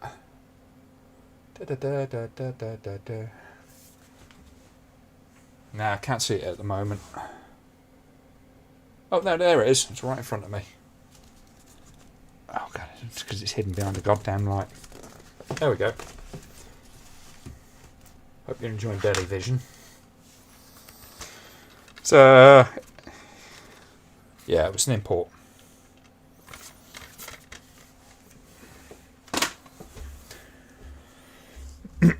Isn't a director of hate crime Jewish? I think so, but I couldn't be quite sure. I think it was a film that was made very naively, is the problem with that film. So it goes places and doesn't really kind of pay it off properly.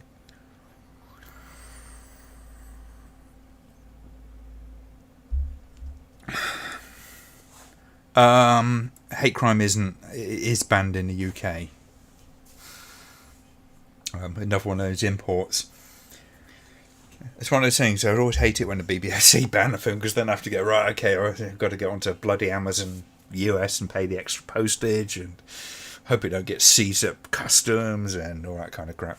Don't tend to do a lot of that these days. I mean, unless you buy bulk DVDs, because they're not going to open every DVD package that comes along. Why would they?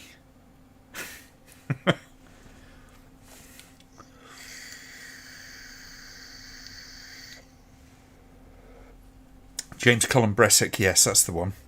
And he did something relatively big, didn't he, after that? James Cullen Bressick.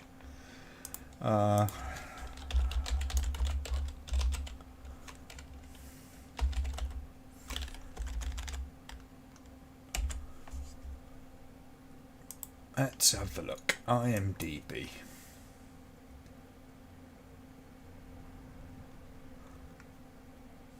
He's done a lot of films. I'll give him his credit. He's got a work ethic. He did something fairly mainstream, I'm sure he did. He's done a lot of TV.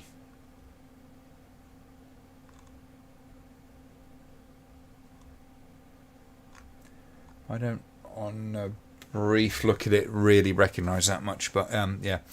Ferox's music is so good. Yeah, the Video Nasties era, the music on some of those films was there's something about it. It's kind of so of the time, but almost timeless at the same time, if that makes sense.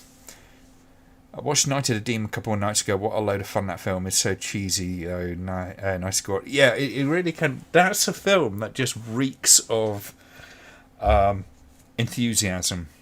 It's a bad film, don't get me wrong, in so many ways, but it just like there's so much enthusiasm behind that film. You've got to adore it for that, and it goes for it with the violence and that kind of stuff. You know where all the money was spent, because it wasn't spent on the fucking actors, that's for sure.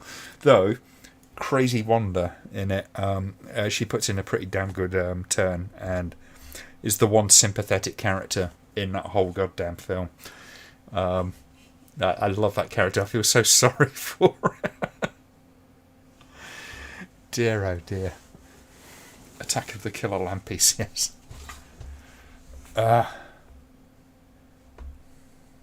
Blood Blake attack. Yeah, I can. Lampreys, yeah. Okay. I love the alternative title of Make Them Die Slowly. Yeah. Yes, Make Them Die Slowly was the first, I think, or at least first kind of studio album, wasn't it, of White Zombie. It's not very good. It's really primitive in comparison to Las Exorcisto or yeah. They're two mainstream albums, which are both brilliant, but Make Them Die Slowly, yeah. It's very hard to find as well, actually. Speaking of Rob Zombie, damn, what happened to him? To be honest, I don't think he was that interested. Well, certainly with White Zombie, he wasn't that interested in continuing it. They did two proper albums. Make Them Die Slowly was kind of, yeah, that's just disappeared. It would be the three albums. He's had his own solo career for a while, but I think he's always had his heart kind of set on being a director, and for my money, it's not really worked out that well, which is a real shame. Last seen directing The Monsters. God, yeah, wasn't that terrible? Jesus Christ. You know, I mean, the thing is, it's not even a parody. It doesn't feel like a parody. It just feels like a very bad copy. Maybe a little bit of exaggeration, but Over and above that, no. God damn, I don't know who did that trailer. I think Red Media were kind of like saying it was probably him. It looks like his kind of editing, and I wouldn't be surprised if that was the case. If there is a genius, a gem hidden in that, then I got no idea. Hello, Spike. Late to the party, but was tucked into the Eurovision Championships athletics. I hope you were enjoying it. Just so you know, Spike, we will be doing a film tomorrow. We're watching Beast with a Gun. Helmet Burger. That's going to be fun. I got that.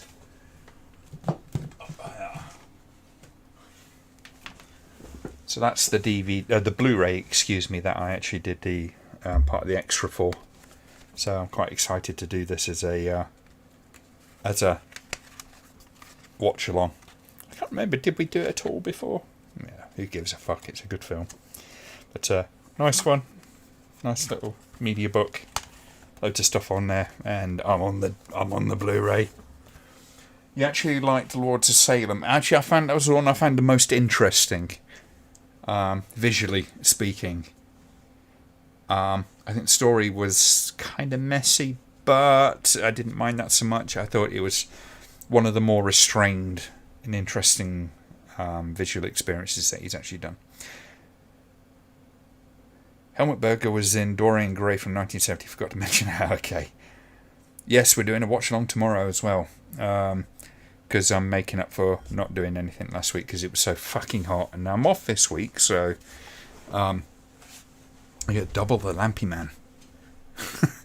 So tomorrow at 8 o'clock, anyone who can gather here. We'll be watching Beast with a Gun.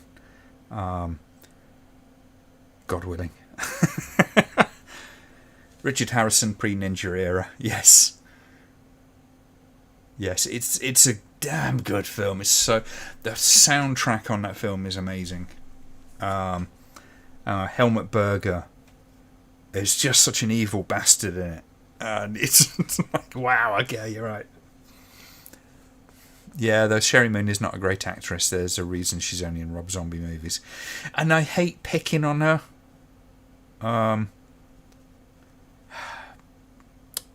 I think she could be a good actress.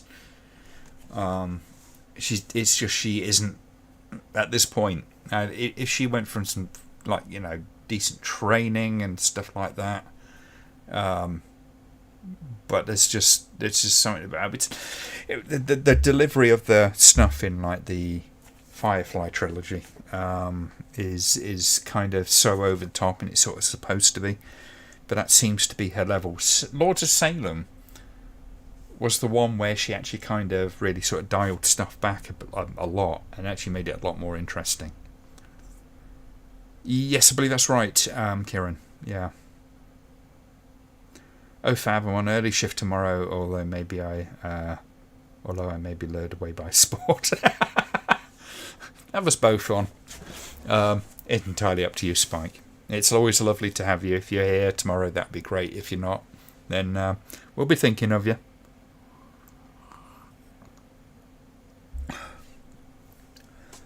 But yeah, there is a reason why Sherry Moon Zombie is only really in Rob Zombie's films. And I think that's actually part of the problem, is that he insists on her being front and centre all the time.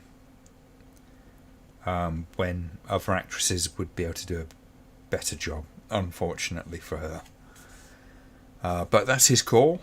And he gets the feedback, shall we say, as a result of his decisions. Oh, yeah, by the way, I forgot to mention I fixed the lights, didn't I? I had to replace the power supply. I was stabbing it with a soldering iron for a while. I've got to get a project box for the business end of it. Just as a tangent. Bit of nepotism, eh? Yeah, sadly, because if they weren't together, she probably wouldn't have got the roles. His call, maybe he's just being nice. Maybe he genuinely thinks that she's absolutely amazing. As I say, love is blind. Is Beast with a Gun on YouTube? Yes, it is. Yeah, yes, it is. I'll provide the link with the stream tomorrow, assuming it's still up by that point. Should be. But Beast with a Gun's great. She was in Toby Hooper's The Toolbox Murders for the opening scene. She was pretty good. Really? Maybe that's a direction thing. That would not be the first time. Maybe she is better, or at least kind of capable of delivering lines without constantly kind of thing. So it's that really kind of over the top stuff, and that may be Rob Zombie kind of going, no, play it up. Shia LaBeouf, for instance. And when he would, oh God, what was the movie, the cowboy movie that he was in? Basically, it was a film where he wasn't directed by Michael Bay, and he put in a decent performance in that. A lot of the time, it's just a case of a lot of actors need proper direction, full direction. Some directors just go hands off and go, just do what you want, and sometimes that's the wrong decision. Sometimes you do. It's one of the skills of being a director is knowing when to back off and when to sort of go, right, okay, go for it. And if you're not quite sure which way to go, you sort of go, right, okay, let's just do 2 takes, and you do it my way for the first take and your way for the second take, and everybody gets to kind of get a stab at it and see what happens. Some directors are very much like, you're doing it my way or the highway, Kubrick type. So actually that's unfair. Kubrick was actually kind of participatory with a lot of his actors. Not all the time, though. Sometimes he could just be a complete cunt and just go, not dying right, So it's like the guy in Full Metal Jacket who's getting shot in the final scenes. And they're just basically kind of essentially shooting him to torture. You've got the sniper just cracking off shots and hit him time and time again. They had him rolling around on a cold winter's day for 2 days solid, firing off big kind of bloody squibs and stuff. Absolutely tortured that poor actor because he had a disagreement, and Kubrick was just fucking torture the bastard because the actor dared to have an opinion on something. Dear, oh dear. Got the 88 Films version of Mad Dog Killer. Oh, excellent. Apparently Munster's budget was 40 million. Where did that money go if it's not on screen? 40 million disappears very, very fast when it comes to film, so Ben, if you like it, then it's a good bet. I'll like it too. I think it's a great film. You can't compete with Fred Gwynne and Al Lewis. No point in trying. I love A Clockwork Orange. Yeah, great film. Interesting film. Very stylish. And a good example of why Kubrick isn't as cold as people kind of suggest he is. There's a passion in his films. It's just not generally related through the characters directly, but A Clockwork Orange it really does. Zombie just cleared up rumours it was closer to 30 million. Did he squirrel 10 million? He's got plenty of money. He's seen his fucking house. Shia LaBeouf is in Abel Ferrara's next film. Looking forward to seeing him after watching Honey Boy. I think he's not a bad actor. That's the thing. But he's been in some terrible frigging films. When he's got a good director behind him, I think he's actually a decent actor. Is he the greatest actor in the world? No, probably not. But he's very capable. I just remember he did that Sia music video. It's Maddie Ziegler and him, and they do this whole dance routine. Basically, they do in this kind of cage and stuff like that, and that's him kind of really sort of stretching his legs as an artist, if in some respects as a performer. So I kind of appreciated that. Although a lot of people sort of went, oh no, it looks a little bit pedo, and it's kind of, really? Okay. You know what they say when people bring stuff to their performance or to the film or to the book or story. Yeah, I reckon he did the same with Shelley Duvall in Shining. Yeah, he was an absolute bastard to her. To say the least, a lot of her problems later in life were at the very least exacerbated by that experience. She was put through hell on that. It was pretty unforgivable the way he behaved around her. There's better ways to direct than to be a tyrant. And if you can only rely on being a tyrant, then you're probably not a great director. And it's odd because Kubrick could actually be very good with working with actors and trusting actors on occasions, but sometimes if he had the slightest grudge against anyone, he would put them through for real friggin' hell. Clockwork Orange is one of my personal favourites as well. Yeah, it's a damn good film. It took me ages to get to see it. I went over to Canada in about, when was it? About 96 to visit a friend. And I picked it up. And her mum saw that I'd got this video. She says, "You're not watching that in here?" And I said, No, it's fine. I'm taking it back home with me. When I go, she goes, "Oh, you won't be able to play it on your UK videos." I said, "I've got that will play NTSC." Excuse me. So you can't play that in this house. I was like, "No, don't worry, I'm not going to do that." I saw that. Oh my fucking Christ! He did lose his mind for some time. I don't know if he's gotten better or if he's, he's a bit eccentric. At least he was at the time, and I don't know how much of that was him having issues. I did say Jack Nicholson was as bad as Kubrick to Shelley Duvall in The Shining. I've not heard so much about that. It's quite possible. It's one of my problems with the whole kind of method thing. Is it can be really fucking unpleasant for anyone kind of around, and I don't think that's necessary. When it comes to the sort of method sort of thing, as much as I don't like Tom Cruise, if you're really that kind of, I've got to do this and that and the other to make this thing happen, it's got to be me that makes that stunt jump. Fine, if you can persuade the filmmakers, directors, money people that they're okay with you doing that jump, a kind of like really risky jump and all that kind of stuff.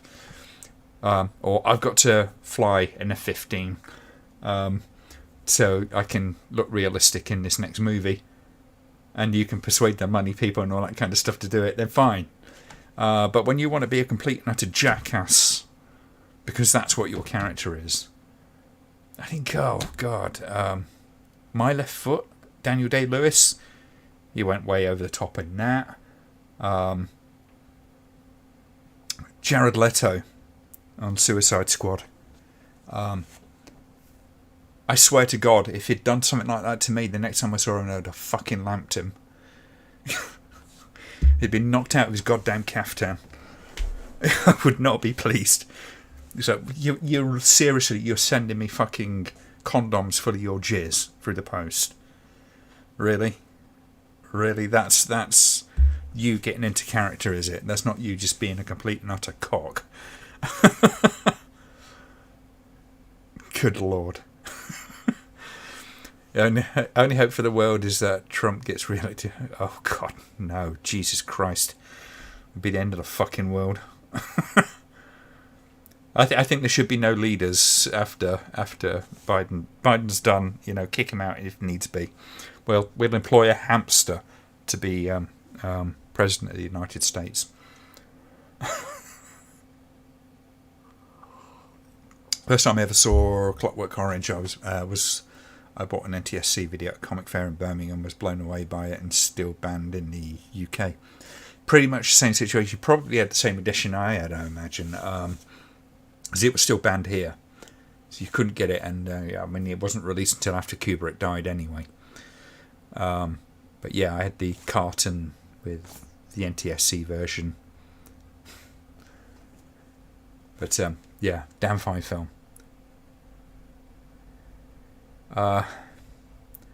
All right, wind it back, Richard. Crying out loud. So many little details in Clockwork Orange. Just one example is Copper's, Dim's, and George's numbers 665. 6. That stood. Okay, yeah, but that's kind of. That's kind of Kubrick all over, though, isn't it? He does a lot of that kind of little details here and there. But one of the enduring things that really does piss me off about Kubrick is fans' absolute insistence that he can do no wrong. You know, they never make a mistake. Everything's got to be deliberate. Everything's got to mean something. It's like, it is not the case. The amount of people that wrote shit about that helicopter shadow in the opening to The Shining, going, it's got to be this, that, and the other. It means this, that, and the other. Kubrick will never make a mistake. And Kubrick's like, but the camera had to be attached to fucking something. So, yeah, it's kind of crazy when they do that kind of stuff.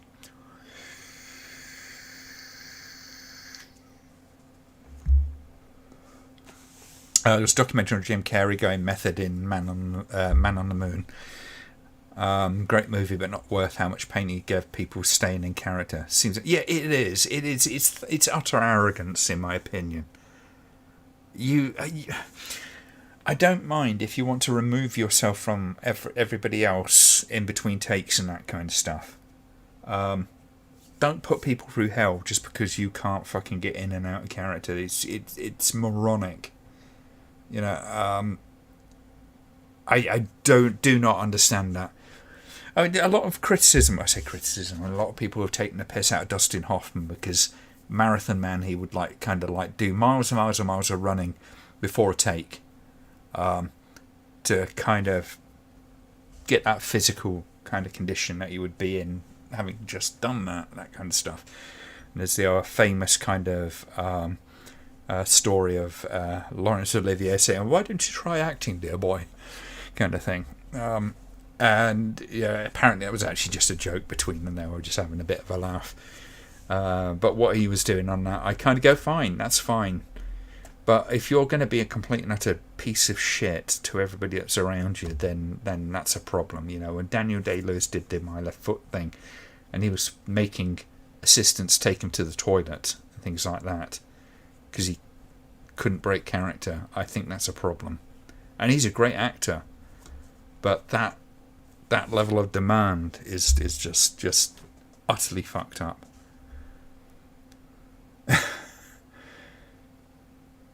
Is the 69 scene still cut in Clockwork Orange in the UK? As far as I know, the whole thing is thoroughly uncut. Though I'm not sure. But there is the threesome scene, you know, just after the record shop scene. Thing is, I've never had a high enough quality version to check that out. But the rumour was that was barely acting, shall we say. And they kind of optically altered some of the bits of it.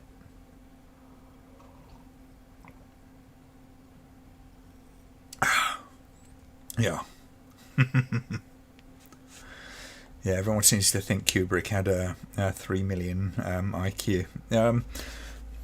Don't get me wrong. Kubrick was a cinematic genius. There was no... And he's quite obsessive as well. If there were details that he could get right, he would get them right. But I think he was also aware of the fact that he was making a movie. You know, it's that certain things would... You know, are able to go by the by and would go by the by. Kubrick was very, very capable of making mistakes, and he knew that, and he admitted to that. I don't think he ever saw himself as being perfect. Threesome scenes sped up like hell. You wouldn't really see too much. Yes, it is. Yeah, I mean, if there was anything kind of untoward, you'd probably get about a couple of frames of it at maximum at any one point. Personally, I don't think that's the case. Otherwise, Malcolm McDowell would probably have had no problem with Caligula whatsoever.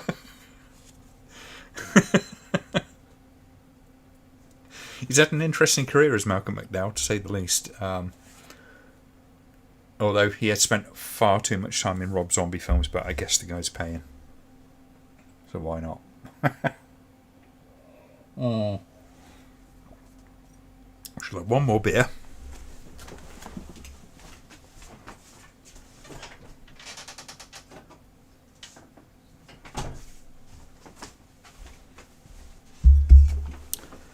And then we'll call it an evening. I reviewed Eyes Wide Shut and the amount of different takes. Some people hanging out right in my take.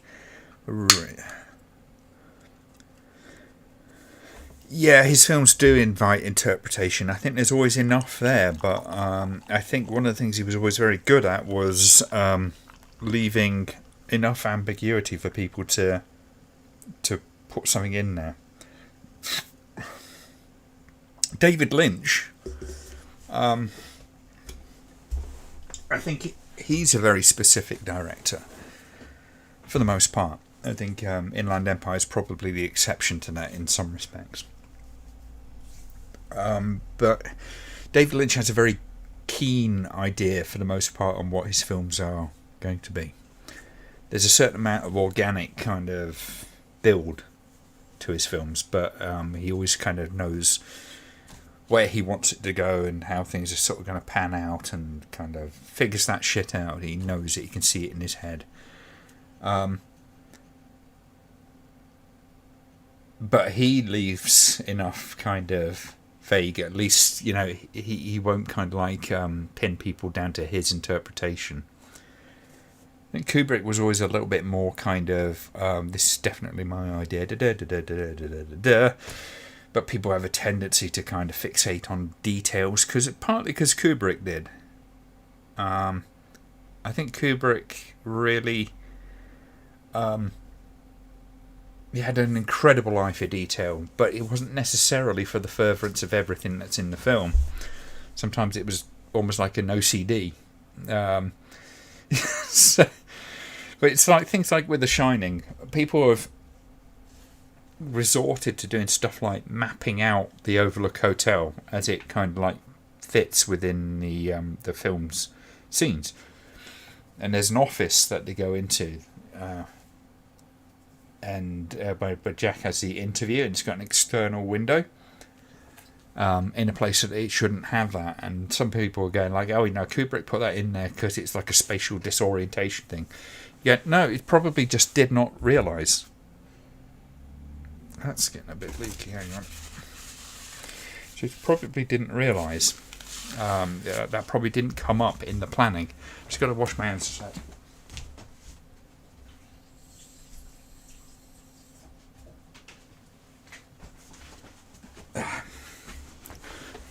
Just refilled that thing, it got a bit leaky.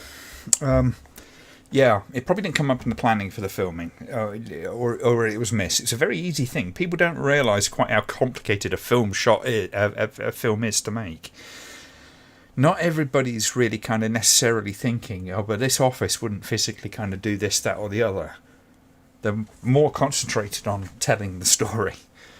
So the idea that, you know, it was done like that specifically just to be very, very kind of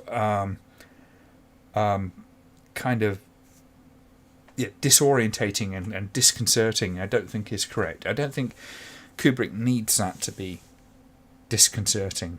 He does that with the actors. Problem with Kubrick fans is that a lot are fanatical type where you disagree or diverge even a little. And that's the thing, they've all got different fucking opinions. You can't possibly please the entire crowd. Or at least even kind of like, oh, Jesus Christ, yeah, it was... Yeah, I got kind of people kind of giving me some right shit. When I stopped the comments, and it's the only video I've stopped comments on, when I stopped comments on it, I got personal messages go, what are you doing? Do you want anybody to discuss? And on a few occasions, I just went like, these are the reasons. It got ridiculous. And a couple of them went, yeah, all right, okay. Okay. That might be a good idea. Clockwork Orange, yes, it would need to be a bring your own. Absolutely it would. Even out of The Shining actually would be quite a good one as well. The Clockwork Orange would be quite a good one. Very controversial film back in the day.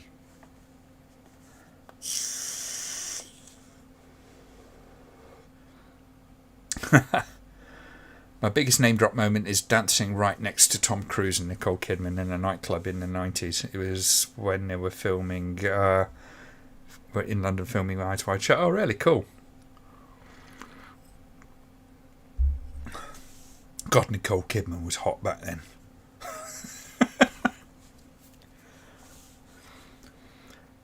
Apparently that's why Kubrick pulled A Clockwork Orange and banned it. Yeah, he banned it because he was starting to get a few weirdos knocking on his door.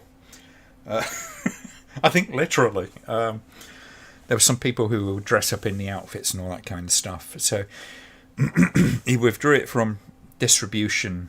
At the time, it was just in cinema in the UK, and then kind of like it was never allowed to be released. So the BBFC never banned it. They wouldn't have banned it. Just people being fucking weird. I've got to watch Eyes Wide Shut again. It's been I watched it a couple of times well over a decade ago. I think I need to give it another chance. See, the weird thing was the one after he died, it got most, at least kind of like he was about to film it, wasn't he? And AI, that was the film. And then Steven Spielberg took over it, which is, he kind of like went, okay, Stanley, they were friendly. So Stanley kind of like got him to sort of, basically he took over it and kind of did it. And it feels more Spielberg than it does Stanley Kubrick. Especially that ending, although Spielberg went, I was always in the script, and I kind of like, really? I think Kubrick might have done it better, but I don't know. Maybe Kubrick was getting soft in his old age. Nicole Kidman was in the Sergio Martino TV movie. It was written by Lauren Dessel. I did not realise that. She was gorgeous in the flesh. I imagine she was. She still is. Very, very gorgeous girl. I thought AI was the name of the Ali G film. Jesus Christ, you're bringing that one back, isn't it? Bushaka, yeah.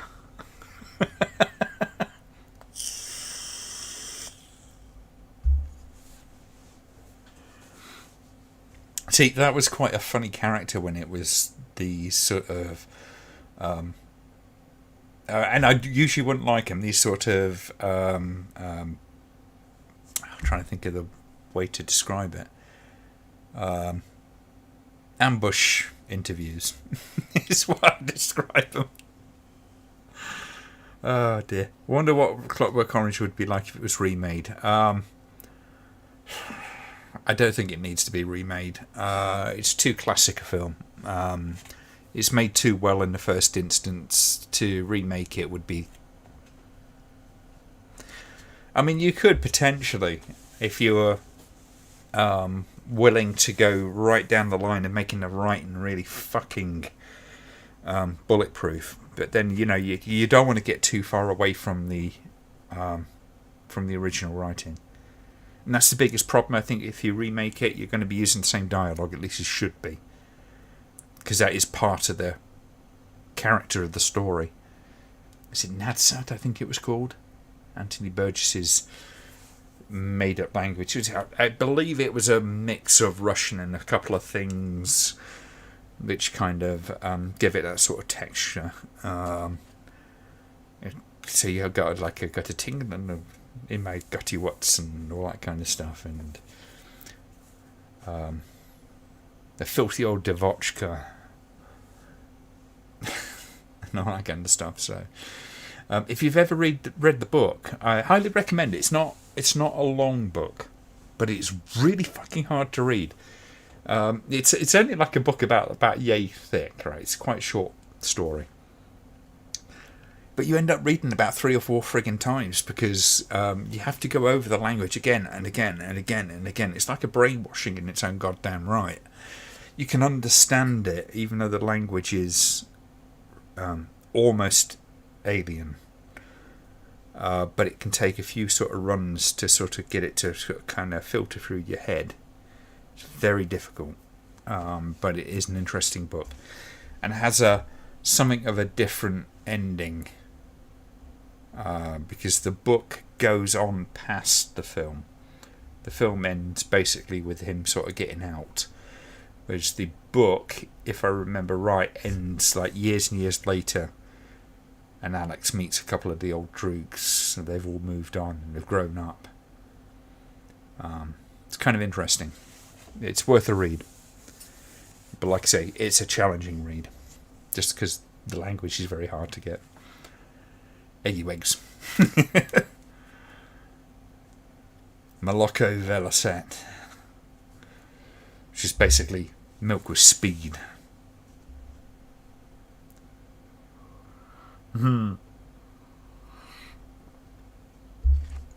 Oh boy. It's called An Australian in Rome. DeSalle is part Australian, which might explain her writing credit. Okay. It's funny actually, isn't it? There's a lot of those actors and actresses from those days that were kind of did more, far more, sort of behind the scenes, like George Eastman and stuff like that. He was a writer. I think he liked second unit direction and all sorts of stuff. Laura Gemser was a costume mistress. Ironically, because she didn't wear an awful lot on camera. Those old Italian productions were really kind of fascinating in that respect because they were so often just kind of a bunch of enthusiasts together. They were being paid to do it, they were commissioned to do a job, but they would get their friends and stuff and their regulars around and go out there and make a film. Joe D'Amato is particular with that one. So Jess Franco, Bruna Mattei as well. Across all the various gamuts of Italian and Euro exploitation. Lorraine DeSalle is Italian, French and Australian. She gets about as she does.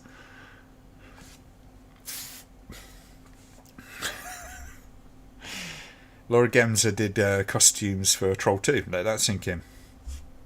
They were all just working. That's the thing. It's like it's one of the wonderful things about Italian exploitation, Euro exploitation in general, is that the people that were doing it were real kind of jobbing people. They were going around and they were doing whatever jobs they needed to do to, get a salary. Apart from anything else, some of them were more enthusiastic about it, all that kind of stuff, than others. But when you kind of look at someone like Jess Franco, which John's just commented, I'll read that in a second. But John's just sort of getting into Jess Franco's stuff. When you see the kind of enthusiasm that guy had for filmmaking. There's a couple of reasons why he moved to digital later on. One was that it was cheaper. That's always been an element with Jess Franco. He's had to make films on tight budgets, and filming a film on film, on celluloid, is incredibly expensive, and it's just got more and more expensive as it's gone along. So he wanted to continue to make films, and that was one of the ways he did it. The other reason was because he was getting older and more frail, he couldn't physically handle a film camera, and he wasn't getting the budgets to kind of like get cinematographers and all that kind of stuff. So if he wanted to make films, he had to go digital. There's a certain crossover with kind of like Lynch and Inland Empire in that there's a certain experimental kind of aspect to it, because you could do this stuff and you get instant results. You can play around with stuff. But yeah, Nicole Kidman is cool. Not many people can say they worked Noyce Cooper at Trier, Van Sant, and Herzog. She's a cool actress. Yeah, I think she is. I think she's an interesting actress. I don't think she's got all the best roles, generally speaking, but she's had some good ones along the way. Still going to do CC on Emmanuel in America? Yes, I will do. I just recently found it on my fucking hard drive. I knew I had it somewhere. Because getting hold of the bloody DVD was a dog's job last time I looked. Or maybe the entire D'Amato Black Emmanuel saga. I've done a couple of them already along the way. So I don't know. If I can find them, or if you can point me in the right direction for some of them, yeah. But Emmanuel in America, yes, we'll do one on that, definitely. Have a terrible pain in Gulliver. Better rest up, Mum, or I'll be liable to miss more school. Yes. Yeah, I've got it's up here. Shining Sex. There we go. There you go. Oh. Actually, an interesting little film. Starts off like a typical Eurocine kind of TNA film. Then actually goes to some interesting places. Manual in America is a seriously messed up film, so I understand. I haven't watched it yet, but the fact that it's mentioned in the Mondo and Death films book. I got it down there.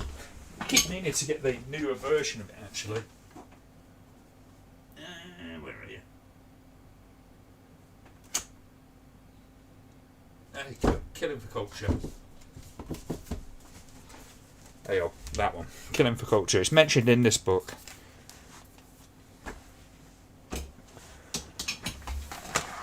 But like I said, got to get the updated version of that.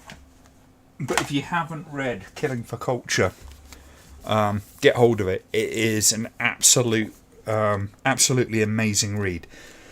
Just make sure you're in a good mood when you do read some of it's really fucking hard going. I don't mean in that it's just difficult to technically read. It's some of it you kind of go, holy shit, there's some really fucked up stuff out there.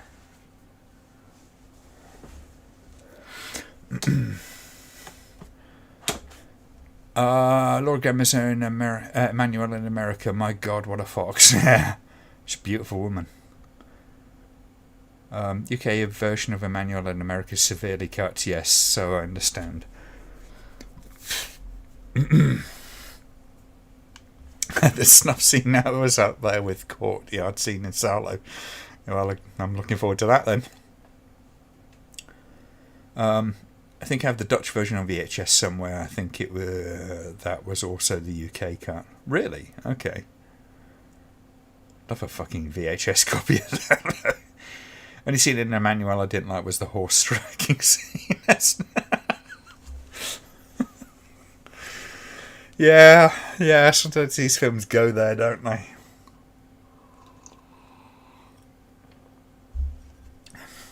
Yeah, that scene too, probably one of the very rare times I say a scene deserves being cut. Having reviewed and watched several times the film La Bête, I don't think it's going to bother me too much.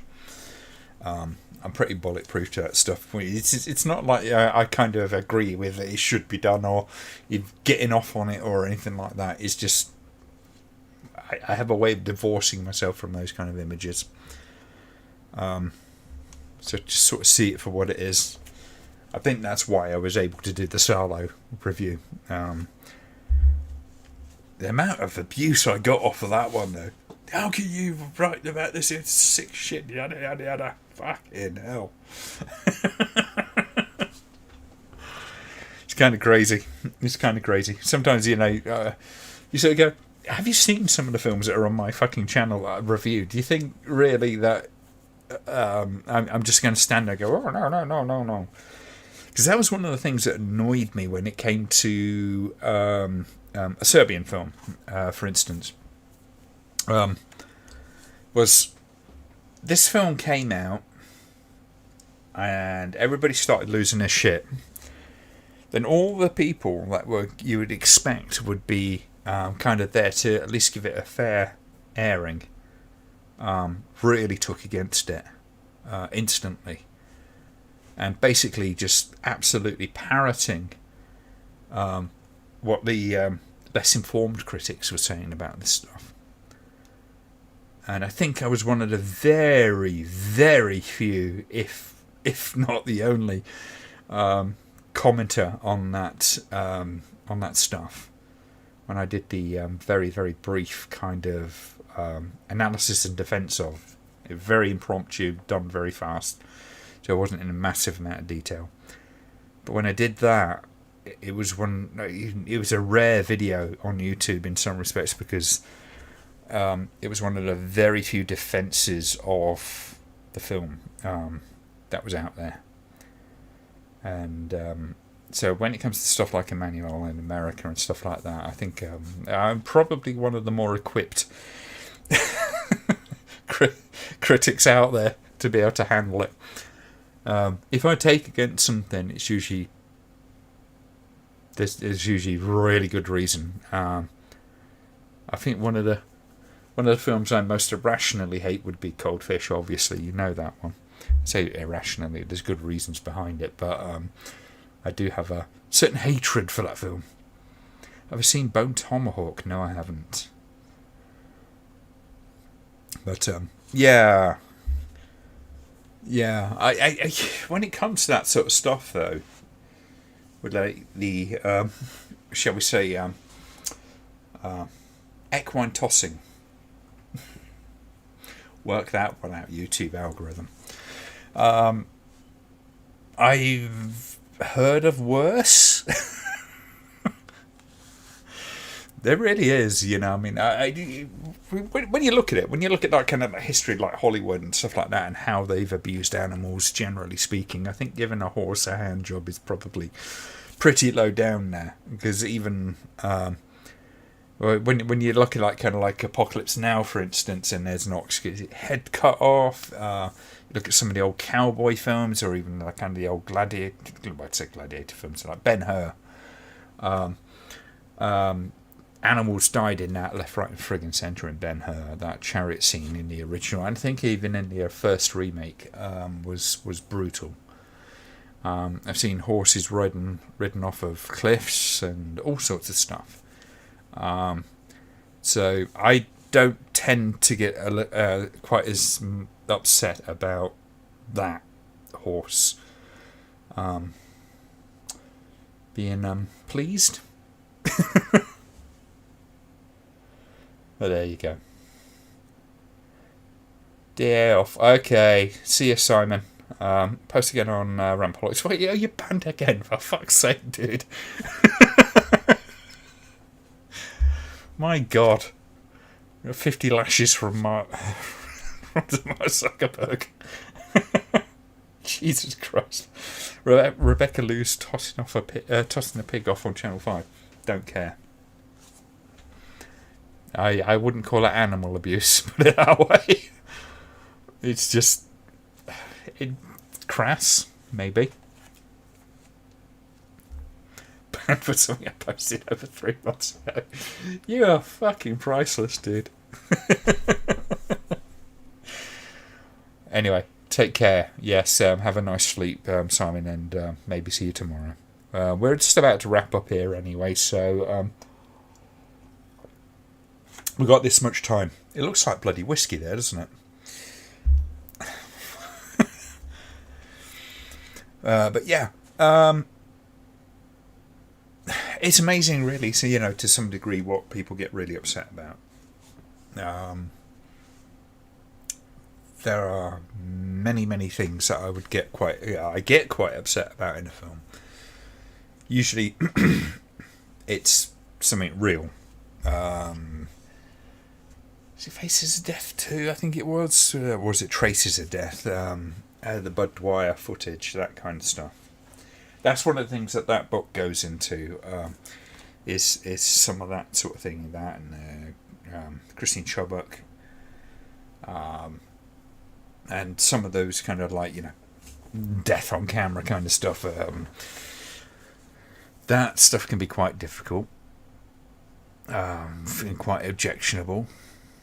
And if a film has somebody die in the making of and they leave it in there, that can be quite upsetting.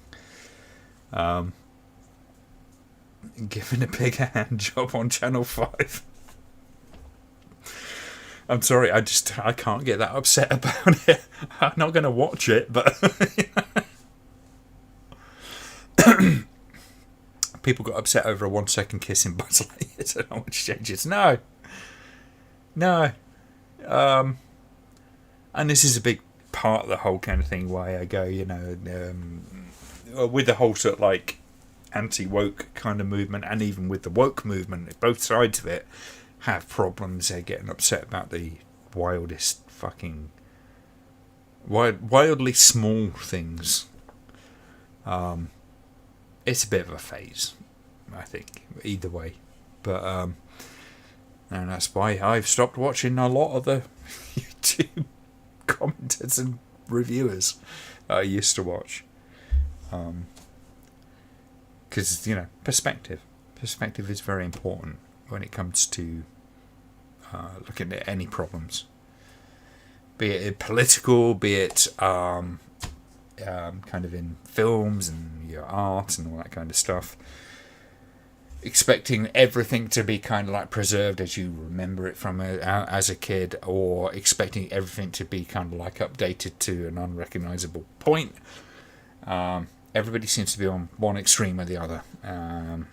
Seems to be an awfully small amount of nuance in the world these days, and that's a problem. That's a big problem. Mad foxes. But anyway, I will see you guys tomorrow. I'm going to call it a day. I need to go pee, apart from anything else. But this has been cool. 2.5 hours, it's over 2.5 hours of random chat. And to be quite honest, I was a little nervous earlier on. I was a bit kind of like, what the fuck am I going to talk about? But we found shit to talk about, which is cool. But anyway, tomorrow we will be watching Beast with a Gun. 8 o'clock tomorrow, meet up. 8:30 we'll start the film, and we'll have a good time watching that. Anyone who can turn up, great. If you can't turn up, watch it on the replay later on. Excuse me, I'm trying to hold that back until the cat. I say good night to you folks. See you tomorrow, whoever can turn up, and thank you for joining for the evening, and enjoy the rest of your evening. Finish off those beers, you drunker bastards.